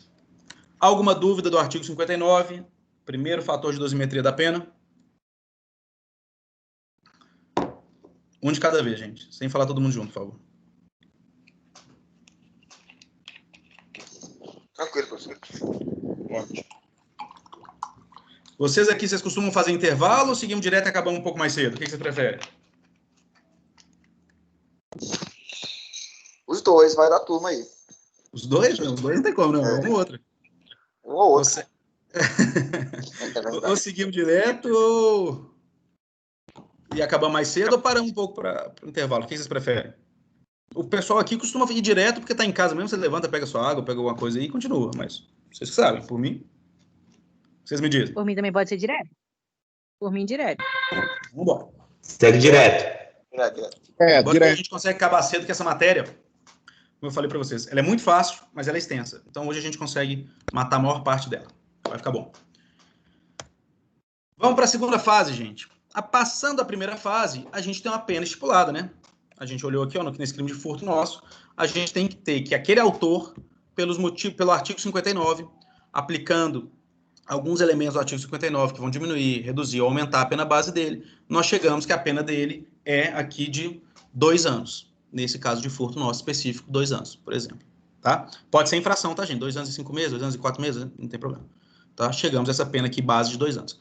Após chegar a essa pena base de 2 anos, nós podemos trabalhar com o restante, porque o restante vai fazer fração ou número de aumento. A gente não pode aumentar de número abstrato. Como é que nós vamos aumentar? Aumenta-se a pena em 1/3. Como é que a gente aumenta a pena em 1/3 se a gente ainda está lá no abstrato? Homicídio, 6 a 20 anos. Não tem como. Então a gente precisava de uma pena base. A gente precisava ter. Então a gente tem furto ali, nesse caso, exemplo nosso de furto, de 1 a 4, chegamos, nossa pena base é 2. Agora, do 2 fixo, pena base desse caso específico, a gente pode aumentar ou reduzir. Vamos lá. Atenuantes e agravantes. Estão no artigo 61 e 62, os atenuantes, e os agravantes no 65 e 66. Essa é a fase da fixação da pena intermediária. A gente vai ter mais uma fixação. A gente tem a pena base, e aqui a gente vai ter uma fixação intermediária da pena, para depois a pena final. Olha o que diz o artigo 61. Eu não vou ler ele todo, embora nós vamos discutir ele todo. Tá? Nós vamos falar na próxima aula, nós vamos discutir o artigo 61 inteiro. Olha o que ele diz. São circunstâncias que sempre agravam a pena, quando não constitui ou qualificam um crime. E o 62, a pena ainda será agravada em relação ao agente que... E aí vão falando várias coisas, vai ser elencado várias coisas aí. Tá? Uma coisa que eu quero deixar claro antes da gente começar a discutir atenuantes e agravantes, não se esqueçam do esquema que eu passei para vocês, tá? Atenuante e agravante, os dois são com A. Aumento e diminuição, diminuição é com D, então vem depois. Então, atenuante e agravante, não se esqueça desse esqueminha, porque muita gente confunde as duas, vai ser na segunda fase. Os atenuantes estão previstos também em diversas leis, tá? E são exemplificativos. Então, na hora de atenuar a pena, você vai ter aí, artigo 65 e 66, que atenua a pena, mas você vai ter diversas leis esparsas falando de outras coisas que podem atenuar a pena também. E ele é exemplificativo, podem ser usados outros, podem ser criados outros. O juiz pode falar, não, isso aqui, para mim, é um atenuante, mesmo que não seja explícito. Agora, o agravante não. O agravante está aí no artigo 61 e 62, ele pode estar numa lei específica também, mas o juiz não pode criar. Isso aqui, não, o cara matou o outro aqui, mas o outro aqui estava com a camisa do time tal, aí eu torço para esse time, eu vou pôr um agravante nesse crime. Não. Então, o juiz não pode criar agravantes. Os agravantes têm que estar na lei. Estão no artigo 61 e 62, podem estar em outra lei, mas o juiz tem que usar. Usa o agravante da lei e tal. Ok? Então, essa tem a diferença entre os dois. Quanto que aumenta de pena por cada agravante e quanto que diminui por cada atenuante? A lei não fala. Olha só, gente. Então, nós temos aí nós vamos estudar aí uns 30 artigos sobre dosimetria da pena, e vocês estão vendo o tanto que a lei é omissa, o tanto que o STF, o STJ, corrente doutrinária, tem que vir falar. Porque a lei só fala, atenua ou agrava a pena. Enquanto? Não fala. O poder do juiz é quase 100%. O que é muito ruim, né? O nosso novo Código de Processo Civil, por exemplo, veio muitas vezes delimitando esse poder do juiz, que ainda é absurdo no Brasil, mas o nosso Código de Processo Civil veio fazendo isso, e essa é uma nova tendência óbvia, né? A gente não pode ter... Pensa bem, nós estamos tratando do segundo bem jurídico tutelado mais importante, que é a liberdade, só perde para a vida. E aí a gente está deixando na mão de um juiz escolher, né, a pena da pessoa sem ter um mínimo, um máximo, uma regra, de forma abstrata. É realmente muito complicado. Mas vamos lá. E historicamente, de onde é que surgiu esse número? Um sexto a mais, para mais ou para menos? Vou te explicar, olha só. A lei não diz, mas a jurisprudência fixou em um sexto a mais para agravantes e a menos para atenuantes. Por quê? Porque vários juízes começaram a decidir assim. Poxa, professor, mas decidiram do nada? Não. Porque um sexto é o menor número de aumento ou redução de pena, lá da terceira fase. Eles foram lá na terceira fase, porque na terceira fase fala aumento de um sexto, aumento de um sétimo, aumento de um oitavo, aumento de 2/5, aumento de 3/5. Na terceira fase fala. Os pontos de aumento e redução de pena falam. E o menor deles, o menor aumento de pena é um sexto. Então, o juiz falaram, vamos fazer uma analogia aqui, beneficiando o réu, claro, porque pegaram o menor, né? E essa analogia só pode ser para beneficiar. E vamos começar a usar um sexto. Que já que um sexto é o menor aumento de pena, vamos usar um sexto também para ser a nossa base aqui para agravar a pena. por incrível que pareça. É o que os juízes conseguiram imaginar e fazer. Então, a decisão reiterada dos juízes hoje é essa. Então, o juiz normalmente usa um sexto para aumentar a pena ou um sexto para reduzir. Mas o juiz pode decidir da cabeça dele, até coloquei para vocês aí. Se o juiz falar assim, não, tem isso aqui que agrava a pena e eu vou aumentar 2/3, ele pode. Provavelmente, se a pessoa recorrer, vai ganhar, tá? Provavelmente, porque está indo contra a jurisprudência, mas o juiz não é obrigado a agir. Jurisprudência não é lei. Então, a pessoa pode recorrer. Mas o juiz pode fundamentar bem. Né? Não, tem esse agravante aqui, mas ele é muito sério, né? Muito grave. Seria até redundante, não agravante ser grave. Mas ele é muito sério. Então, eu vou aumentar mais de um sexto. Vou aumentar uma quantidade maior na pena. O juiz pode fazer isso? Pode. A pessoa pode recorrer e ganhar ou não. Ok? Agora, eu quero olhar uma coisa com vocês, é o seguinte. Quando esses agravantes constituem, qualificam ou privilegiam o crime, não são agravantes ou atenuantes por causa do bis in idem. Professor, fiquei perdido. Relaxa. É feito para você ficar perdido, mas eu estou aqui para te ajudar. Vamos lá. Olha só. Vamos passar para a próxima tela dessa observação para vocês entenderem, depois a gente volta nessa do juiz. Olha o que diz no artigo 121. Homicídio simples. Matar alguém, pena, reclusão de 6 a 20 anos. Ok? Ok. Olha o que diz o parágrafo 1º. Caso de diminuição de pena. Se o agente comete o crime impelido por motivo de relevante valor social ou moral, ou sob domínio de violenta emoção, logo em seguida de injusta provocação da vítima, o juiz pode reduzir a pena de 1/6 a 1/3. Olha só, isso aqui é caso de diminuição de pena. E o maior, como eu falei para vocês, é de 1/6, por isso que eles usam 1/6. Então, isso aqui vai lá para a terceira parte. Se é caso de diminuição de pena, a gente não pode usar, por causa do bis in idem, lá nessa observação, a gente não pode usar como atenuante. Por quê? Porque é um aumento de diminuição de pena. Assim como se for algo, isso está privilegiando, né? Esse seria o homicídio privilegiado. Assim como o homicídio qualificado. Olha lá, no parágrafo 2º é o qualificado. Se o homicídio é cometido mediante paga ou promessa de recompensa, ou por outro motivo torpe, motivo fútil, com emprego de veneno, fogo, explosivo, asfixia, e aí vai, ele vai dizer vários. Pena, aqui já dá a pena, reclusão de 12 a 30 anos. Nós temos homicídio qualificado. Mas como assim, professor? Eu não entendi ainda o que é agravar ou, né? O que seria isso de agravar a pena? Vou mostrar para vocês. Vamos lá no artigo 61. A gente vai estudar um por um, mas eu vou mostrar para vocês. Olha só, o que diz no inciso 2 do Código Penal. Ter o agente cometido o crime. O 61 a gente já leu. São motivos que sempre agravam a pena. Ter o agente cometido o crime por motivo fútil ou torpe, para facilitar ou assegurar a execução, ocultação, impunidade ou vantagem do crime. A traição, de emboscada ou mediante simulação, ou outro recurso que dificultou ou tornou impossível a defesa do ofendido. Olha a letra A, gente. Por motivo fútil ou torpe. Ok, artigo 61. Isso vai agravar a pena sempre? Vai. Okay. Mas, voltando lá no homicídio qualificado, olha o que diz o inciso 2. Por motivo fútil. Então, nós já temos, esse homicídio aqui já foi qualificado. A pena dele já subiu. A pena que era de 6 a 20 anos já subiu para 12 ou 30. Nós não podemos usar aqui um agravante. Entendem? Então, o artigo 61 vai dizer, são motivos que sempre agravam a pena. E vocês vão ler na mente, exceto quando já for um qualificador. Ou, que eu disse para vocês aqui, ó, exceto quando já for um qualificador, um privilegiador, ou algo que constitui um outro crime. Se constitui um novo crime aquilo que ele fez, ou se é um qualificador daquele crime, ou se privilegia, até reduzindo, a gente não pode usar agravante ou atenuante. Tá? Porque já foi usado. Então, a gente estaria incorrendo no bis in idem. A pessoa já vai começar a pena dela, porque ela cometeu um homicídio qualificado, de 12 a 30, e a gente ainda vai usar nela o agravante de motivo fútil. Não podemos fazer isso. Nem lá do motivo do 59, nem aqui do agravante, porque já foi usado na base, já foi usado na reclusão de 12 a 30 anos.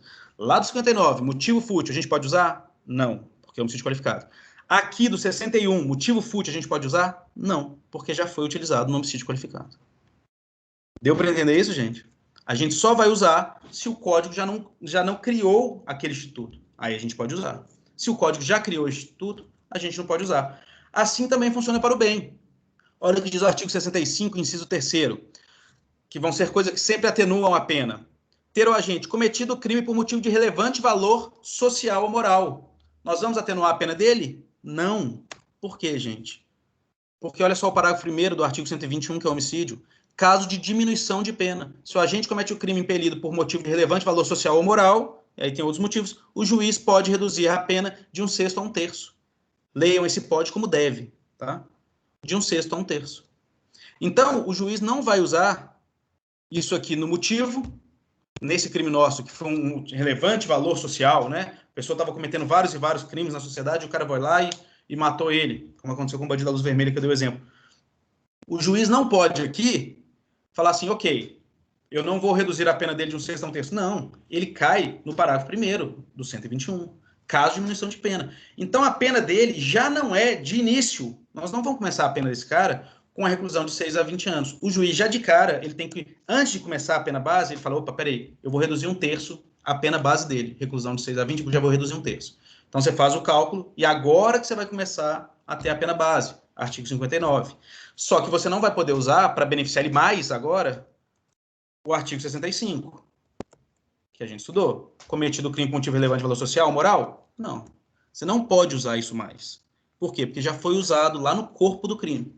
Ok? Então, sempre que já foi usado no corpo do crime para o mal ou para o bem, você não pode usar. Nem na fixação de pena básica que a gente viu do 59, que a gente já falou, e nem aqui, no agravantes ou atenuantes do crime. Tá? Mas, pessoal, isso serve para quê? Isso serve, deixa eu mostrar para vocês. Quem está com o código aí, ó.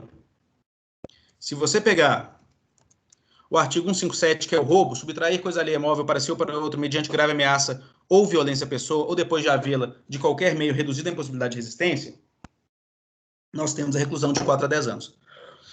Só que não existe privilégio aqui, ó. Vocês vão descendo, a pena aumenta de 1/3 até metade, aí vocês vão ter o latrocínio, vocês vão ter várias coisas, tá? Violência, a pena aumentada. Você não tem o benefício aqui de cometido crime por relevante valor moral ou social. Não está isso no artigo 157. Está no 121. No homicídio, você pode ter cometido homicídio por relevante valor social ou moral. O roubo, não. Mas se o advogado conseguir provar que ele cometeu aquele roubo, famoso Robin Hood, cometeu aquele roubo por relevante valor social ou moral, então tinham pessoas morrendo de fome, ele foi atrás de uma empresa gigante lá, pôs uma arma na cabeça dos caras, tirou a arma, levou para essas pessoas que estavam morrendo de fome, elas comeram. Ele cometeu um crime num relevante valor social. E aí sim, como não tem lá no crime essa redução, já no corpo do crime, vai usar aqui, na segunda fase. Aí sim nós vamos reduzir a pena do autor. Tá? Nós vamos usar essa atenuante, porque lá não tem. Se já tiver, a gente não pode usar aqui. Ok? Ah, professor, mas a gente pode usar nisso aí o motivo. Ele cometeu o crime, no artigo 59 fala o motivo do crime. O motivo do crime foi alimentar as pessoas. Podemos. Mas como eu falei para vocês, lá o artigo 59 é sempre subsidiário. Se a gente conseguir ter aqui escrito, ele cometeu por relevante valor social ou moral, nós vamos usar daqui, nós vamos usar da segunda fase, não da primeira. Por mais que lá tenha motivo também, a gente não pode usar os dois nem para beneficiar. Tá? Alguns autores discordam, mas o pensamento majoritário aqui é que a gente não pode usar os dois nem para beneficiar. Então, se a gente tem os dois, opa, tem um motivo no 59 que beneficiaria ele, mas também tem atenuante do 65, inciso 3. Como o 59 é sempre subsidiário, nós vamos deixar aquele para lá, fixar a pena base sem ele e usar a atenuante do 65. Tá? Como eu disse, é extenso, mas é fácil. Alguma dúvida até aqui?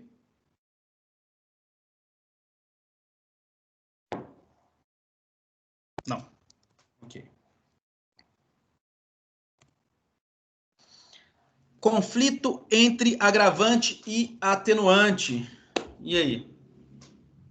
Quem que ganha? Agravante ou atenuante? Isso é complexo. A regra, gente, é que eles se equivalem. Então, se você tem pena base, um agravante e um atenuante, você vai zerar. Você vai voltar à pena base. A regra é essa. Existem exceções? Claro que existe. Não seria o direito penal, nosso lindo direito penal, se não existissem milhões de exceções. Né? O direito penal ele é feito de exceções. Por isso que ele é tão bonito. Vamos lá. Existe uma coisa chamada... Alguém chamou aí? Não, né? Existe uma coisa chamada circunstâncias preponderantes. Tem algumas circunstâncias que preponderam sobre as outras. Professor, o que prepondera? O que é melhor que as outras? Que todo mundo sabe que é melhor. Aqui em Minas a gente sabe que o América é melhor que o Cruzeiro e Atlético. Ele prepondera sobre os outros. No direito a gente sabe que o direito penal prepondera sobre o direito administrativo, o direito civil, qualquer outro que é muito pior. Então, existem algumas circunstâncias que preponderam sobre as outras, são muito piores do que as outras. Então, são as que dizem respeito à personalidade do agente. Então, as circunstâncias que dizem respeito à personalidade, para o bem ou para o mal, ela vai preponderar sobre a outra. Aos motivos do crime e à reincidência, conforme o artigo 67. Então, gente, vou dar um exemplo para vocês. Menor de 21 anos na data dos fatos e maior de 70 na sentença, vai preponderar sobre um agravante. Por quê? Porque ser menor de 21 anos e maior de 70 está dizendo sobre... a gente utiliza isso da personalidade do agente, mesmo que não seja algo de personalidade, né? Mas utiliza-se isso. Então, isso vai preponderar sobre os outros. O subjetivo sempre vai preponderar sobre o objetivo. Então, o crime cometido com a faca, se isso for um agravante de pena, ele sempre vai ser menor do que o subjetivo de forma cruel. A forma cruel sempre vai ser mais grave. Nesse caso, como você está subindo os dois, não faz diferença, você sobe os dois. Mas se nós tivermos algo objetivo que beneficia o réu e algo subjetivo que prejudica, o subjetivo vai prevalecer. Então, a regra é, eles se equivalem, agravante e atenuante se equivalem. Exceto, primeira regra, menoridade relativa de 21 anos prepondera sobre todas as demais. O que é isso? Muita gente discorda, mas se a época do crime, dos fatos, a pessoa tinha 21 anos ou menos, ele tem que ter a pena atenuada. Muita gente discorda, já estão discutindo para tirar, mas ainda funciona assim. E mais que isso, essa menoridade relativa de 21 anos, ela prepondera sobre todas as outras. Então, se você tiver ela e você tiver uma que vai agravar, você tem que reduzir a pena. Entendeu? Então, vamos lá. Nós chegamos à pena base de 3 anos. E nós tivemos, vamos supor que a gente teve um agravante dele ter usado uma faca. Mas nós temos a atenuante da menoridade. Nós não podemos aumentar e diminuir o mesmo tanto e voltar para 3 anos. Não, nós temos que reduzir. Nós temos que descer para 2 anos e 8 meses, 2 anos e 7 meses. Porque a menoridade de 21 anos, a gente vai estudar uma por uma, tá? Fiquem tranquilos, só estou explicando aqui antes, mas nós vamos ver uma por uma. A menoridade de 21 anos, ela sempre prepondera sobre as outras. Ela sempre é maior que as outras, tá? Esse é o primeiro ponto. No segundo ponto que nós temos que ter é que o subjetivo sempre vai preponderar sobre o objetivo. Então, tudo que for subjetivo, sobre a personalidade, sobre, aqui a gente até colocou, personalidade do agente, os motivos, essas coisas, sempre vai preponderar sobre algo objetivo. Tá? Tava com a arma, tava com a faca, né? Fez tal coisa. Então, tudo que for subjetivo prepondera sobre o objetivo. Tá bom? E a reincidência também prepondera sobre as outras. A reincidência também prepondera sobre as outras. Claro, se a gente pegar reincidência e motivo, aí elas são iguais, tá? Aí elas se equivalem, porque são duas de peso 2, digamos assim. Então, nós temos que a personalidade tem peso 2, para vocês ficar mais fácil de entender, os motivos têm peso 2 e a reincidência tem peso 2. Então, essas, quando elas se batem, assim como os fatores subjetivos, elas se equivalem. Só que quando elas batem com algum de peso de objetivo, ou que não são um desses de personalidade, motivo ou reincidência, elas têm que valer mais. Então, se você tem a reincidência e tem um motivo objetivo que atenua, você vai ter que subir um pouco a pena base, porque você não pode zerar um com o outro. Então, se a pena base foi 3 anos, você tem a reincidência, que agrava, e o motivo que atenua, você não pode voltar para 3 anos. Você tem que subir um pouco, 3 e 4 meses, 3 e 5 meses. Tá? E todas, quando baterem de frente com a menoridade, a menoridade relativa de 21 anos, a pessoa cometeu o crime, a época dos fatos ele era menor de 21 anos, todos eles vão perder. Então é o super trunfo aí, quem já jogou, nossa, tô muito velho, mas quem já jogou super trunfo aí e se lembrar, vai saber que a menoridade relativa sempre vai vencer, ela é o super trunfo, ela sempre vai ganhar. Ok? Vamos lá. Gente, as atenuantes, elas ensinam aí nos crimes dolosos e culposos, né? Você vai atenuar o crime, a pena, mesmo em crime doloso ou crime culposo, você vai ver que tem motivos que mesmo a pessoa cometendo um crime doloso, ela pode ter a sua pena atenuada. Agora, as agravantes, elas em regra são usadas no dolo do agente. Como que você vai usar algo que agravou o crime, como premeditor, motivo fútil, motivo torpe, para algo culposo, para algo que a pessoa não tinha intenção? No geral, é quase impossível de se pensar, exceto porque nós temos aí a jurisprudência que entende que a agravante da reincidência também pode ser aplicada no crime culposo. Então, nós temos aí uma agravante no crime culposo. Por isso que eu tenho que escrever que as agravantes, em regra, exigem o dolo do agente. Vocês podem entender que 99,9% elas não tem como você aplicar agravante num crime culposo. Mas tem essa exceção. Vocês podem achar outros, tá? Se acharem, ótimo. Mas, no geral, a única exceção que se vê mais famosa é a reincidência. Se a pessoa é reincidente no crime, mesmo que culposo, a pena dela é agravada. Tá? Mesmo que seja crime culposo, a pena é agravada. Até aqui, como estamos? Finalizando quase. O que vocês acham? Como estamos? Dúvidas? Perguntas? Certo. Tudo certo. Até aqui, mamão com açúcar. Mamão com maionese? Vamos lá. Então, vamos lá. Artigo 63. Aí a gente vai entrar na reincidência. A reincidência é o primeiro dos fatores, gente, dos atenuantes e agravantes da pena, e é o mais complexo. Os outros, só de você dar uma lida nos artigos, eles são muito óbvios. Quer ver? Se a gente pega aqui, ó, já está aqui o artigo 61, por exemplo, né? Aí eu fui para o 161 e não, né? O artigo 61, por exemplo, olha só, são circunstâncias que sempre agravam a pena quando não constituem ou qualificam um crime. Foi o que a gente falou. A reincidência é o primeiro. Agora, ter o agente cometido o crime por motivo fútil ou torpe, para facilitar ou assegurar a execução, ocultação, impunidade ou vantagem de outro crime, a traição, a emboscada, mediante dissimulação. Então, você vê que os outros são bem autoexplicativos. Com emprego de veneno, fogo, vocês sabem o que é isso, né? Contra ascendente, descendente, irmão ou cônjuge. Então, cometeu o crime contra o filho, contra o pai, tá? Com abuso de autoridade. Então, assim, os outros são bem autoexplicativos. Só a reincidência que é um pouquinho mais complicada, por isso que a gente vai hoje só falar dela. E os outros nós vamos falar na próxima aula, que a gente pega todos, fala de todos, já entra na terceira fase e fechamos a dosimetria da pena, matéria mais linda do mundo, mais tranquilaça, muito gostosa de estudar. Então, e o professor vai falar reincidência errado mais umas 25 vezes, vocês viram que não sai, né? Sai reincidência, sai errado. Mas enfim, me perdoe.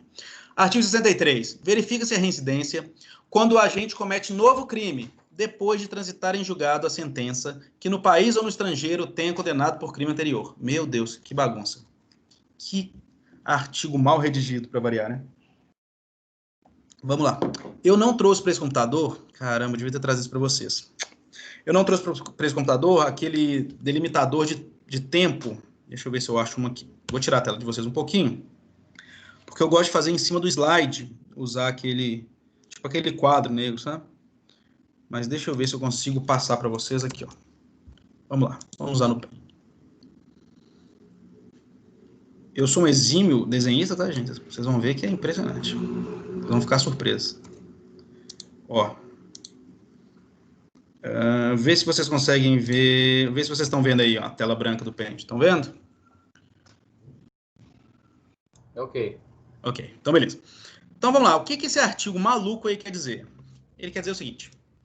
Aqui, ó, até arriscar reto eu sei. Aqui, eu estou usando o pior programa para isso, né? Mas vamos lá. Aqui aconteceu o crime. Ok?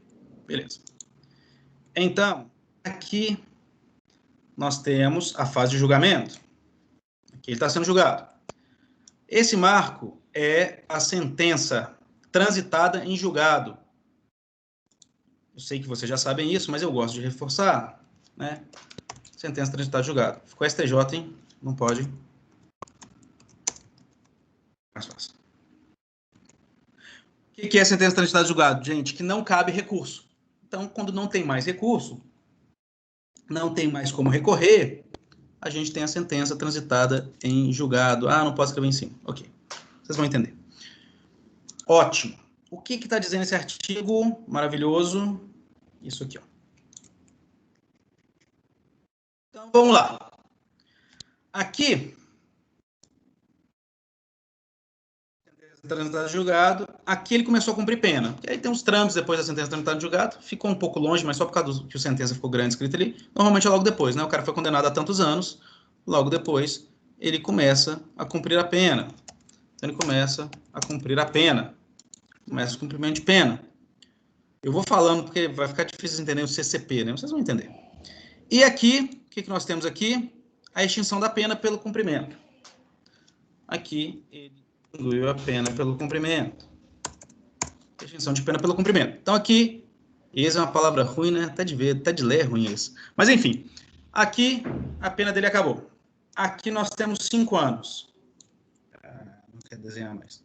Isso. 5 anos. Eu sei que está parecendo confuso, mas vai ficar claro. Fiquem tranquilos. Isso aqui, 5 anos.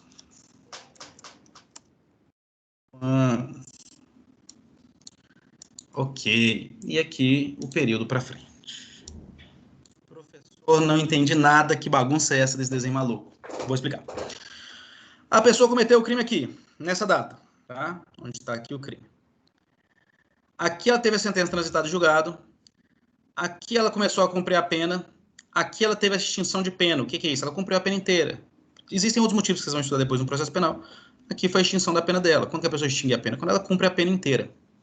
E aqui são passados 5 anos. Professor, de onde você tirou esses 5 anos? Está no artigo 63, acabamos de ler. Né? Verifique-se a residência quando o agente comete um novo crime, depois de transitada e julgar a sentença, que no país do estrangeiro tenha condenado por crime anterior. Ah, o professor falou que está no artigo e não está no artigo, né? Eu vou mostrar para vocês depois onde está. Ok. O que é reincidência, gente? Vamos lá. Esse cara cometeu um crime aqui. Doloso ou culposo, não tem problema. Se ele tiver cometido um outro crime aqui, já estou perdendo a minha... Um outro crime aqui, ele é reincidente nesse segundo crime aqui, gente? Sim ou não? Um de cada vez. Então, não. João cometeu... Não. Acho que não, professor. Ok. Não foi transitado e julgado. Não foi transitado e julgado. Exatamente. O nosso querido João cometeu um crime aqui. Esse crime aqui, esse primeiro não tinha sido transitado e julgado. Então, o João pode cometer, gente, 10 crimes, 20, 50, 60, 70 crimes até o trânsito em julgado do crime dele, porque não é reincidência. Ele pode cometer quantos crimes ele quiser aqui. Até ele ter um crime com a sentença transitada e julgado, tá? Então, a partir daqui, ele é reincidente, ok? Se ele cometer um crime aqui, antes de começar a cumprir a pena, gente, ele é reincidente ou não? Aqui. Sim. Ok. Enquanto ele está cumprindo a pena, se ele cometer um crime, ele é reincidente, gente?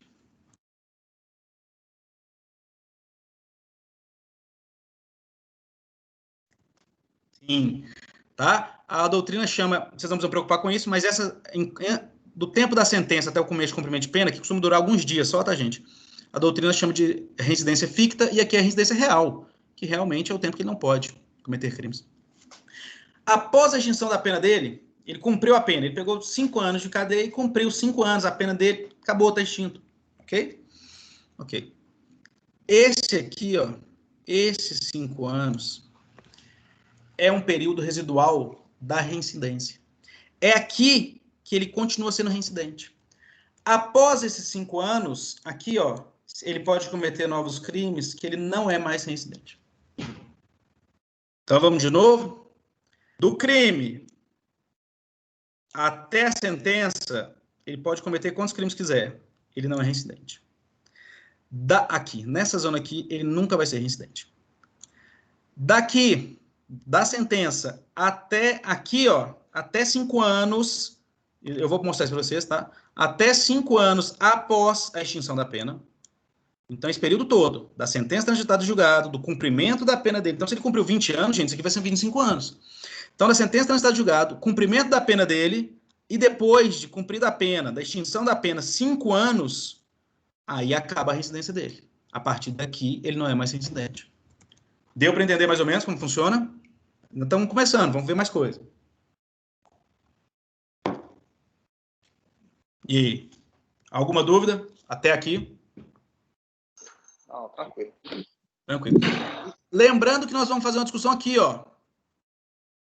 Alguns doutrinadores entendem que isso aqui pode ser usado para o famoso mau antecedente do artigo 59. Lembra que a gente usa os maus antecedentes do artigo 59, né, a reincidência lá, quando ela não é usada aqui. Então, se aqui ele cometeu esse crime e não pode ser mais usado como reincidência, então a gente pode usar como maus antecedentes. Claro. Alguns doutrinadores falam que não. Falam que a reincidência da segunda fase, né, do agravante, ela é mais grave que a do artigo 59, que é da pena base.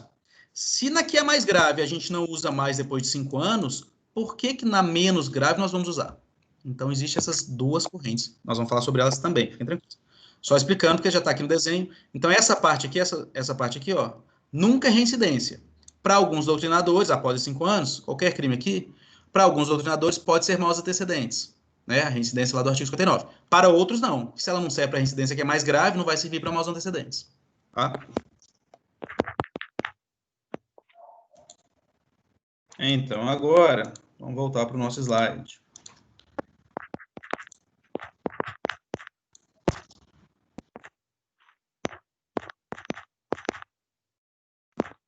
Não estão vendo o slide ainda não, estão? Não, né? Para mim, pera. Tomando um couro aqui, pronto. Se estiverem vendo o slide, vocês me falam, por favor?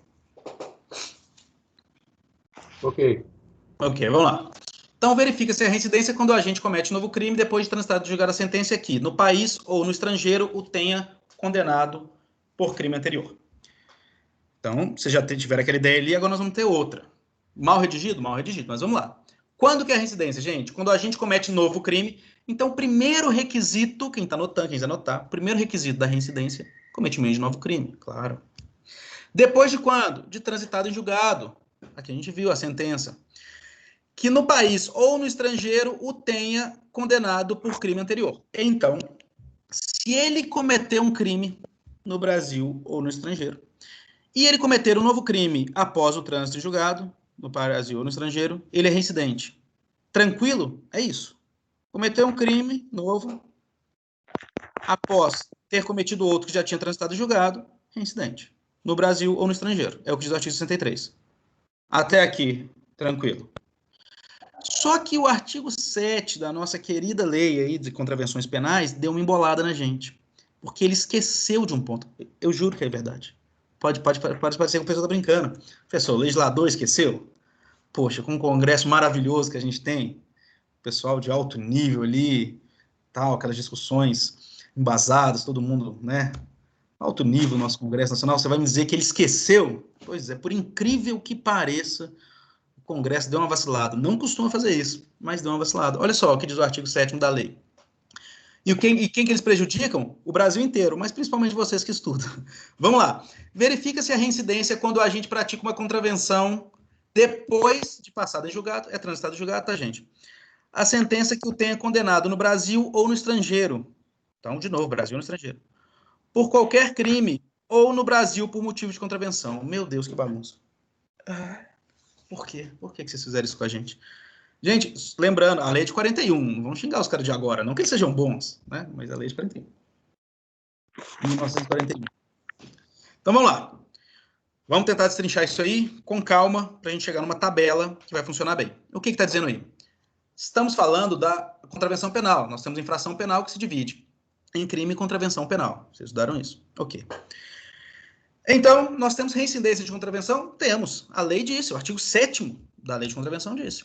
Assim como o 63 do Código Penal. Então, temos reincidência de crime e de contravenção. Quando que é reincidência de contravenção, pelo artigo 7º? Quando que tem reincidência?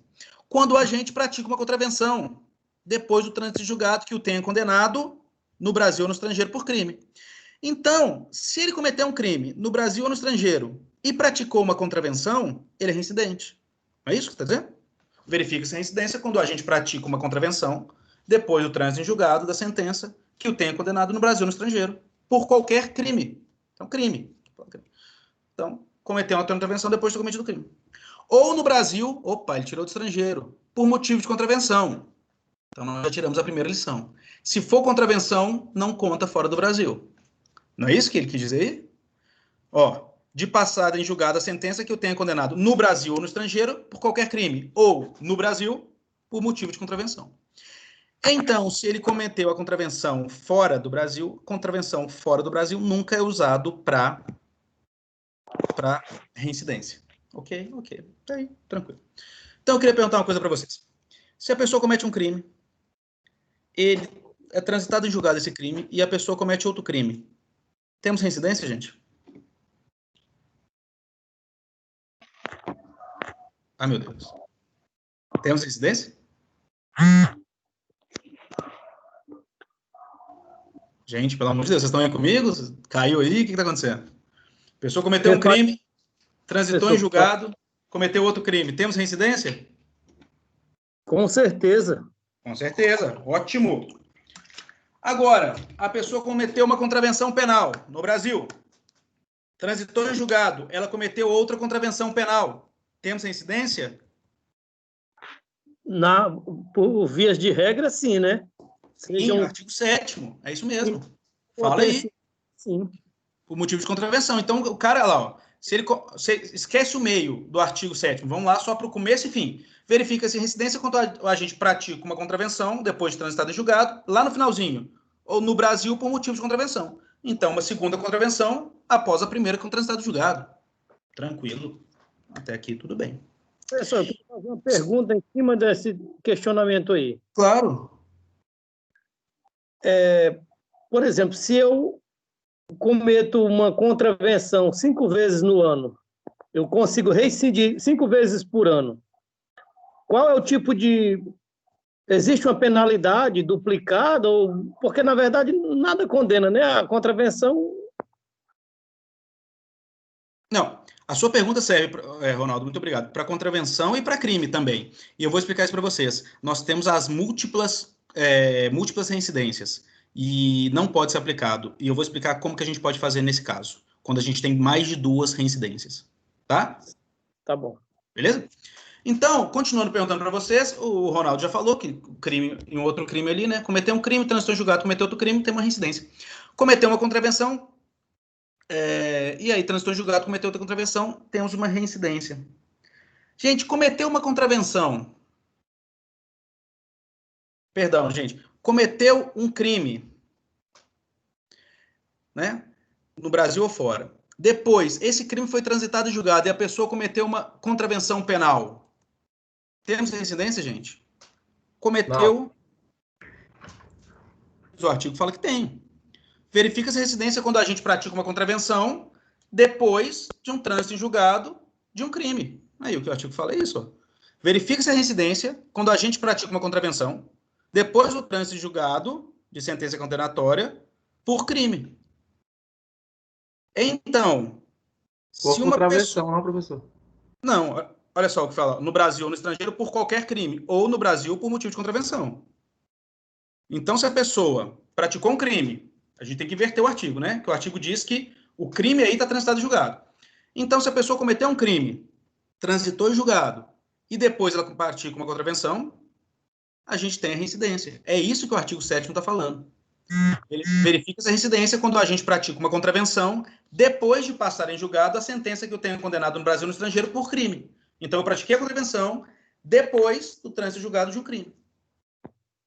Então, lembrando, se temos um crime, artigo 63, transitado em julgado e comete outro crime, nós temos a reincidência. Se nós temos uma contravenção, transitado em julgado e tem uma outra contravenção, pratica outra contravenção, reincidência. E aqui, o caso final, se nós temos um crime e eu pratico transitado em julgado e eu pratico uma contravenção, reincidência. Fechou tudo. Ficou faltando alguma coisa?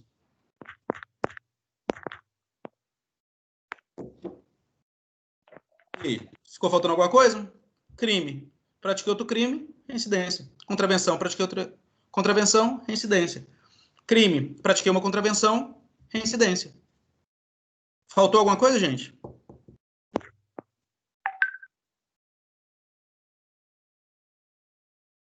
No caso de praticar a contravenção e depois o crime, professor. Exatamente é onde o nosso código, o nosso doutrinador, o nosso legislador esqueceu. E pelo fato dele esquecer, ele inventou essa loucura aqui, ó. Ele causou essa loucura que a gente acabou de discutir. Crime mais crime é reincidência, contravenção mais contravenção é reincidência, crime mais contravenção é reincidência, e contravenção mais crime não gera reincidência. Pelo simples fato de não ter embasamento legal. Pelo simples fato dele não ter colocado lá no artigo 7º da Lei de Contravenções. Só por isso. Agora, para alunos, o que eu vou dizer para vocês? Para a gente tentar entender. Que o mais grave pode abarcar o menor. Então, o crime pode... A contravenção gera reincidência porque o crime abarca a contravenção. E que a contravenção que é mais leve não pode abarcar o crime que vem depois, que é mais grave. Você não pode falar assim, não, esse cara, ele é reincidente, porque a primeira coisa que ele cometeu foi só uma contravenção. Agora, você pode falar assim, não, ele cometeu uma contravenção agora, mas esse cara já é criminoso. Aí é reincidente. A gente tenta fazer essa manobra aqui, tá, gente? Essa ginástica, porque a lei simplesmente falhou. A lei esqueceu de dizer que quando comete a contravenção mais o crime, seria reincidente. Então, nós temos essa tabelinha aí, que cai em todos os concursos públicos do mundo. Dá um exemplo lá qualquer, e eles colocam uma contravenção mais um crime, não gera reincidência, o aluno marca que gera, porque, né, o lógico seria gerar, mas não gera. Ok? Até aqui, tranquilos? Ok. Contravenção no estrangeiro não gera reincidência. Por quê? A gente viu isso, né, gente? Olha lá no finalzinho disso. De passado em julgado sentença que o tenha condenado no Brasil ou no estrangeiro, por qualquer crime. Então, quando é crime, no Brasil ou no estrangeiro. Ou no Brasil, por motivo de contravenção. Então, contravenção só no Brasil. E eu ainda vou dizer mais para vocês. Tem um rol, eu acho que do artigo 9º, se a memória não estiver muito ruim, que fala quando as sentenças condenatórias em países estrangeiros podem ser, tem que ser outorgadas no Brasil. Deixa eu achar aqui se é o 9º, vamos ver como é que está a mente aqui. Vamos ver aqui se é o artigo 9º. Eu acredito que seja assim. Ó, o artigo 9º, vocês estudaram no semestre passado, vocês deviam estar na ponta da língua aí, ó. A sentença estrangeira, ó, a memória tá boa. A sentença estrangeira, quando aplicada à lei brasileira, produz na espécie as mesmas consequências. Pode ser homologada no Brasil para... Aí tá, obrigar o condenado a reparar o dano, restituição de outros feitos civis, sujeitá-lo à medida de segurança, para efeitos previstos e tal. Ok. Então, a sentença estrangeira tem que ser homologada no Brasil. Mas a decisão do STJ, neste caso, é que essa aqui, para reincidência, não precisa. Por quê? Porque ela não está no rol do artigo 9º. Se ela não está no rol do artigo 9º, o artigo 9º já fala, quando a aplicação da lei brasileira produz na espécie as mesmas consequências. E ela ainda diz, pode ser homologada no Brasil para outros fatos. Mas não quer dizer que tem que ser homologada no Brasil para os fatos que não estão aqui no artigo 9º, entende? Então, o entendimento é que essa sentença estrangeira, que vai gerar reincidência fora do Brasil, então tem que ser de crime, ela não precisa nem ser homologada, tá? Só de trazer a sentença, só de ter o crime lá e trazer a sentença, juntado ao processo, ele já seria reincidente. Finalzinho, gente. Até aqui, tranquilo? Vamos continuar. Nós vamos acabar mais cedo hoje. E vocês vão ficar junto com os outros alunos. Eu até queria falar isso com vocês rapidinho. Vou deixar para quando a gente terminar aqui. Eu vou passar esse recado para vocês aqui. Por fim, gente, fato criminoso no estrangeiro e atípico no Brasil não gera reincidência. Então, se o cara cometeu um fato, crime político, por exemplo, né, nos gerais, que não são crimes no Brasil, ou adultério, que até tempo atrás era crime no Brasil, não é mais. O cara cometeu um adultério que é considerado crime em outro país. Essa sentença estrangeira, que o condenou por crime de adultério em outro país, ela não serve no Brasil para reincidência. Por óbvio, né, gente? Não faria sentido isso. Então, fato criminoso no estrangeiro e atípico no Brasil, que não é típico, né? Fato típico, como vocês já estudaram, não gera reincidência. E multa? Quem que acha que multa gera reincidência? O cara sofreu apenas de multa ali. Gera reincidência ou não? Um de cada vez, gente. Vocês estão... Gera sim, professor, com certeza. Boa, é isso aí.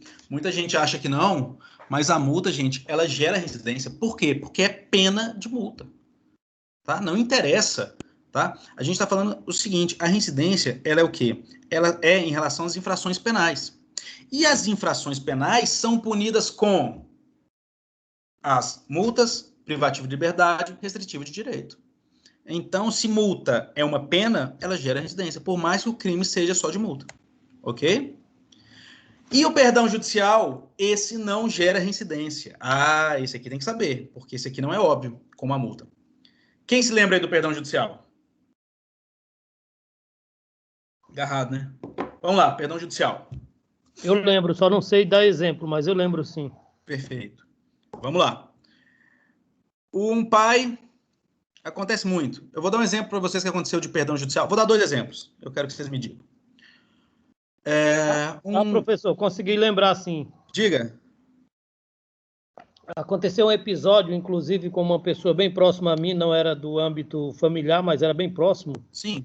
Que o pai, por volta de 1h da tarde, foi retirar um trator da garagem e Perfeito. O filho dele estava brincando atrás do trator. E ele passou por cima, esmagaiou a criança. Entendeu? Perfeito. Então, o processo foi para a justiça e houve esse perdão aí. Perfeito. Entendeu? Até por entender o sofrimento do pai durante todos os anos que... E a perda do filho, na verdade. Exato. Você deu um exemplo perfeito de perdão judicial. Tá? Eu vou puxar outro exemplo para vocês, e eu quero que vocês me respondam. E vocês estão um pouco participativos aí, galera. Vamos animar, que hoje ainda é quarta-feira, hein? Vamos embora. Um homem, ele vai para uma boate, e essa boate só aceita maiores de 18 anos. Ele encontra uma menina, conversa com ela, leva ela para um motel, eles fazem sexo com consentimento. Ele depois é preso, porque ela era menor de 14, e sexo mesmo com consentimento com menor de 14 é estupro de vulnerável. Neste caso, ele conseguiu provar, né, que ela não tinha como ele saber que ela tinha 14, ela parecia ter mais de 18, ele estava numa festa onde só seriam admitidas pessoas com mais de 18, então não tinha como, né, ele saber que ela tinha 14, principalmente 14 anos, era impossível para ele saber isso, ele conseguiu provar isso. Nesse caso, gente, ele recebeu perdão judicial, sim ou não? Não estou falando de juiz de valor, não, estou falando que ele provou, tá? Ele recebeu perdão judicial, sim ou não? Ao meu ponto de vista, é uma situação bem complexa para que ele possa ter recebido esse perdão judicial. Agora, se porventura todas as iniciativas, se ele tiver gravado algumas iniciativas, a exemplo de a forma dele ter conhecido ela, ela mandou um convite no Face, ela começou a pedir fotos dele, entendeu? Dependendo de como ele provar o início desses encontros, pode até ser que seja concedido, mas ainda eu acho meio difícil, né? Não. Entendi, Ronaldo. Mas assim, Eu acho que sim, não... Professor, mas eu acho que pelo contexto aí do que o senhor citou aí, ele estava numa boate que só era permitido pessoas de 18 anos. A fisionomia dela não dizia que ela tinha menos de 18 anos, muito menos 14, né? E em momento algum ela disse ou ele perguntou a idade dela. Eu acho que caberia sim. Então, por isso que eu não vou entrar em juízo de valor, é um caso complicado, mas eu só quero que vocês entendam que se vocês concordam que, né, e realmente esse caso aconteceu e ele foi absolvido, se vocês concordam que ele provou que ela não tinha como ele saber que ela tinha 14 anos, ele não cometeu crime. E se ele não cometeu crime, não existe perdão judicial. Então, neste caso que eu falei, não existe perdão judicial porque ele não cometeu crime. E é isso que eu não quero que vocês confundam no perdão judicial. Legítima defesa, estado de necessidade, os casos que retiram a ilicitude do crime, né? Coação moral irresistível. Quando isso acontece, vocês estudaram teoria do crime, fato típico, ilícito, culpável. Se uma dessas coisas acontece que tira o elemento do crime, não existe crime. Se não existe crime, você está inocentando a pessoa. Se a pessoa está sendo inocentada, ela não recebe perdão judicial. O que é o perdão judicial? É alguém que é condenado, mas ele é perdoado porque a pena dele já é a dor e o sofrimento, que é o caso claro, que eu esqueci o nome, perdão, acho que foi Marcos, né? Ronaldo, perdão, o exemplo que o Ronaldo deu. O juiz condenou, porque o que ele cometeu foi um homicídio, fato típico, ilícito, culpável, culposo, claro que culposo, por imperícia, por imprudência, provavelmente. Então, o juiz, ele foi condenado, o juiz chamou e falou, olha, você está condenado, você cometeu homicídio culposo, né? Você, por imperícia ou por imprudência, você acabou matando uma criança. Okay? Só que o seu sofrimento de perder o filho foi tão grande, o seu sofrimento, né, de perder essa criança foi tão grande, que isso já é sua pena. Então você está recebendo perdão judicial. Você é um criminoso, você é um condenado, você foi condenado, mas você está recebendo perdão judicial. Por quê? Porque o sofrimento de perder seu filho já seria isso. Isso acontece demais, gente, com mãe que dorme com criança no colo e vira em cima da criança e mata a criança. Teve um caso, professor, agora em 2016, se não me falha a memória, de um caso que foi concedido perdão judicial para uma mãe que esqueceu o filho dentro do carro. Entendeu? E a criança morreu. Então, assim, a dor e o sofrimento da perda é maior do que a pena. Para que você vai pôr aquela pessoa na cadeia se, tipo assim, a dor dela já é maior de conviver com o que ela fez pro resto da vida, né? E perder o seu filho. Então, aí é o perdão judicial. Por isso que eu contei esse outro caso. Não confundam, tá, gente? Quando não acontece crime, não tem que ter perdão judicial. Então, o caso do cara na boate, se vocês entenderem que ele é inocente, né, que ele não tinha como saber que ela tinha 14 anos, ele não cometeu crime. A legítima defesa não cometeu crime. Estado de necessidade, não comete crime. Coação moral irresistível, não comete crime. Se não comete crime, é inocentado. Teoria do crime. Não teve crime, ele é inocentado, acabou, não tem crime. Se ele comete o crime, e aí o juiz entende que a dor dele é tão grande que seria já a pena, ele recebe o perdão judicial. E o que a gente está estudando? Como que isso entra na nossa matéria? Perdão judicial não gera reincidência. Então, esse caso do trator contado pelo Ronaldo, ou esse caso da mãe que esqueceu, aí também contado por ele, no carro, se ela comete um novo crime, ela não é reincidente. Por quê? Porque quando ela sofre o perdão judicial, ela está condenada. Mas quando ela sofre o perdão judicial, é como se perdão judicial não gerasse reincidência. É como não, perdão judicial não gera reincidência. Tá? Por isso que tem que saber, porque não é óbvio que você pensa, pô, se ela foi condenada e a pena dela sofreu perdão judicial, seria reincidente. Mas não. É entendido aí pela jurisprudência e pela doutrina que perdão judicial não gera reincidência. Multa gera, perdão judicial não. E agora, gente, para finalizar, pra vocês saberem tudo de reincidência, eu ainda vou aprender a falar essa palavra até o final da aula, com certeza, porque tá osso. Então, após 5 anos do cumprimento ou extinção da pena, pelo amor de Deus, não confundam. Muita gente erra isso aqui, porque o professor, aquele cara mala, professor que dá aquela provinha chata para te pegar, ele faz um caso todo e coloca os 5 anos pós-trânsito em julgado da sentença. E todo mundo marca essa questão. Então, já estou avisando aqui que isso acontece e já coloquei em maiúsculo aqui para vocês, e esses slides eu vou disponibilizar para vocês, junto com artigos de livros que falam sobre o nosso tempo. Prestem atenção. 5 anos do cumprimento ou extinção da pena. Então, se ele cumpriu a pena, acabou de cumprir a pena ali, a partir dali, 5 anos. Ou extinção da pena. Aí são, eu não vou entrar nesse detalhe, que são outra matéria, tá, de processo penal. Quando ele recebe, no caso tem um sursis ali, ou quando acontece livramento condicional, tudo isso zera aí e começa a contar os 5 anos, tá? Mas não precisa se preocupar, você só tem que saber a teoria. Ou quando ele cumpre a pena ou quando a pena é considerada extinta. Isso é chamado período depurador da reincidência. A gente está depurando o cara. Então, assim, ó, você cometeu o crime, trânsito julgado, a partir dali já é reincidente. E aí não tem prazo. Ele vai cumprir a pena dele. Ah, professor, por que não tem prazo? Porque ele pode ser condenado a 10 anos de prisão, por exemplo, e fugir e ficar 3 anos fora. Quando ele voltar, ele vai recomeçar de onde ele parou a pena dele. Então não tem como eu te garantir que daqui 10 anos nós vamos contar mais 5 para o período depurador. Não sei. Só na prática. Então ele foi condenado a 10 anos. Suponhamos que ele cumpriu os 10 anos dele. Ok. Então ele tem mais 5 anos aí de período depurador, que é para ele provar socialmente que ele não vai reincidir. Entende? É o período depurado. A gente está depurando aquele cara.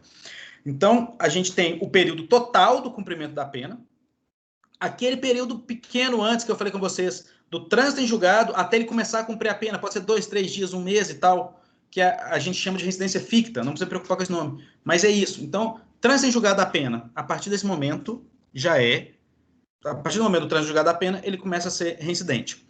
Começou a cumprir a pena, reincidente. Cumpriu a pena toda, ela foi extinta. A partir desse momento, começa o marco de 5 anos. Passou os 5 anos, ele não é mais reincidente. Tá? E aí nós vamos ter uma discussão forte se depois desses 5 anos serviria para maus antecedentes, lá da reincidência de 59, ou não, como eu falei com vocês. Tem doutrinadores que falam sim, tem doutrinadores que falam que não, tem juiz que fala que sim, tem juiz que fala que não. E aí vocês fiquem livres para pensar o que quiserem. Passou esses 5 anos de depuração dele, trânsito em julgado, cumprimento da pena, 5 anos. Passou esses 5 anos, ele não é mais reincidente. Isso não é. Mas ele pode ter maus antecedentes desse crime dele? Alguns juízes vão jogar lá no 59, na reincidência. Opa, ele não é reincidente porque passaram 5 anos, mas ele tem maus antecedentes porque ele cometeu o crime e tal. Outros juízes vão falar, não considera, porque se a reincidência que é algo mais grave, ele não é mais reincidente, eu não posso considerar que ele tem maus antecedentes. Tenho que achar outros maus antecedentes para ele, né, de outra forma. Assim. Por fim, gente, no artigo 64, inciso 2, fala o seguinte: crime militar próprio, que são os crimes próprios dos militares, do Código Penal Militar, E crime político não pode ser usado para reincidência. Nesse sentido, só para vocês entenderem. Então, o cara cometeu um crime militar. Suponhamos, dormir de sentinela. O cara está lá de sentinela, está lá no quartel, ele dorme. É crime militar. Ele cometeu esse crime e depois transitou em julgado. Ele comete um outro crime comum? Não pode ser reincidente. Ele cometeu um crime comum e depois ele cometeu um crime militar? Não pode ser reincidente. Se ele cometer 2 crimes militares, aí sim. Aí lá no Código Penal, não precisa preocupar, mas tem lá no Código Penal Militar que ele é reincidente. Aí tem a reincidência deles lá. Tá? Mas só para vocês saberem que isso existe. Se ele cometer 2 crimes militares próprios, ele é reincidente lá. Ah, pessoa, e 2 crimes políticos próprios? Não, não existe embasamento legal para 2 crimes políticos próprios. Por quê? O militar existe o Código Penal Militar que fala da reincidência. Não tem um código de crimes políticos. Então, teoricamente não. Se não existe esse código, se não existe nada embasando que é reincidente quem comete 2 crimes militares, 2 crimes políticos, não é reincidência crime político. O final foi o que me perguntou, acho que o Ronaldo também. Mais de uma reincidência gera uma reincidência e uma antecedente, evitando assim o bis in idem. Como assim, professor? Então, vamos supor que, no caso nosso, a pessoa transitou julgada a pena dela. Ela fugiu e cometeu outro crime. Ok? E depois ela foi e cometeu mais um crime. Mais outro. Ela cometeu 3 crimes no período que poderia ali, da reincidência, que ela devia estar cumprindo a pena, ou nesses 5 anos do depurador aí, né, depois que ela cumpriu a pena dela. Como que a gente faz? A gente vai jogar a reincidência dela 3 vezes, aquele 1/6 que a gente discutiu, né? Não é? A gente tem as atenuantes e agravantes. A reincidência é um agravante. Então, a pena do cara ficou lá na pena base em 3 anos. Nós vamos jogar 1/6 disso aí para ele que foi reincidente. Nós vamos jogar 3 vezes 1/6? Não. Bis in idem. A gente não pode considerar 3 reincidências. Mas tem uma coisinha aqui. Nós podemos considerar uma reincidência e uma antecedente. Embora alguns doutrinadores não concordem, a maioria da doutrina hoje entende que sim, porque não é bis in idem. Um crime dele serve para reincidência? Serve, então vamos usar. Esse aqui serve para reincidência, mas eu já estou usando aquele lá. Então deixa eu usar lá na reincidência dos 59, dos maus antecedentes. Lembra que a gente falou que o que não pode ser usado como reincidência pode ser usado como mau antecedente? Aqui entra. Claro, se ele tiver 3, não. O terceiro perde. Mas se forem 2, aí sim. Um primeiro é usado como reincidência e o segundo é usado os maus antecedentes na reincidência do artigo 59. E... Bom, gente, basicamente, deixa eu ver aqui. Era isso que eu queria falar com vocês. Deixa eu só... Eu precisava colocar vocês... Para a gravação.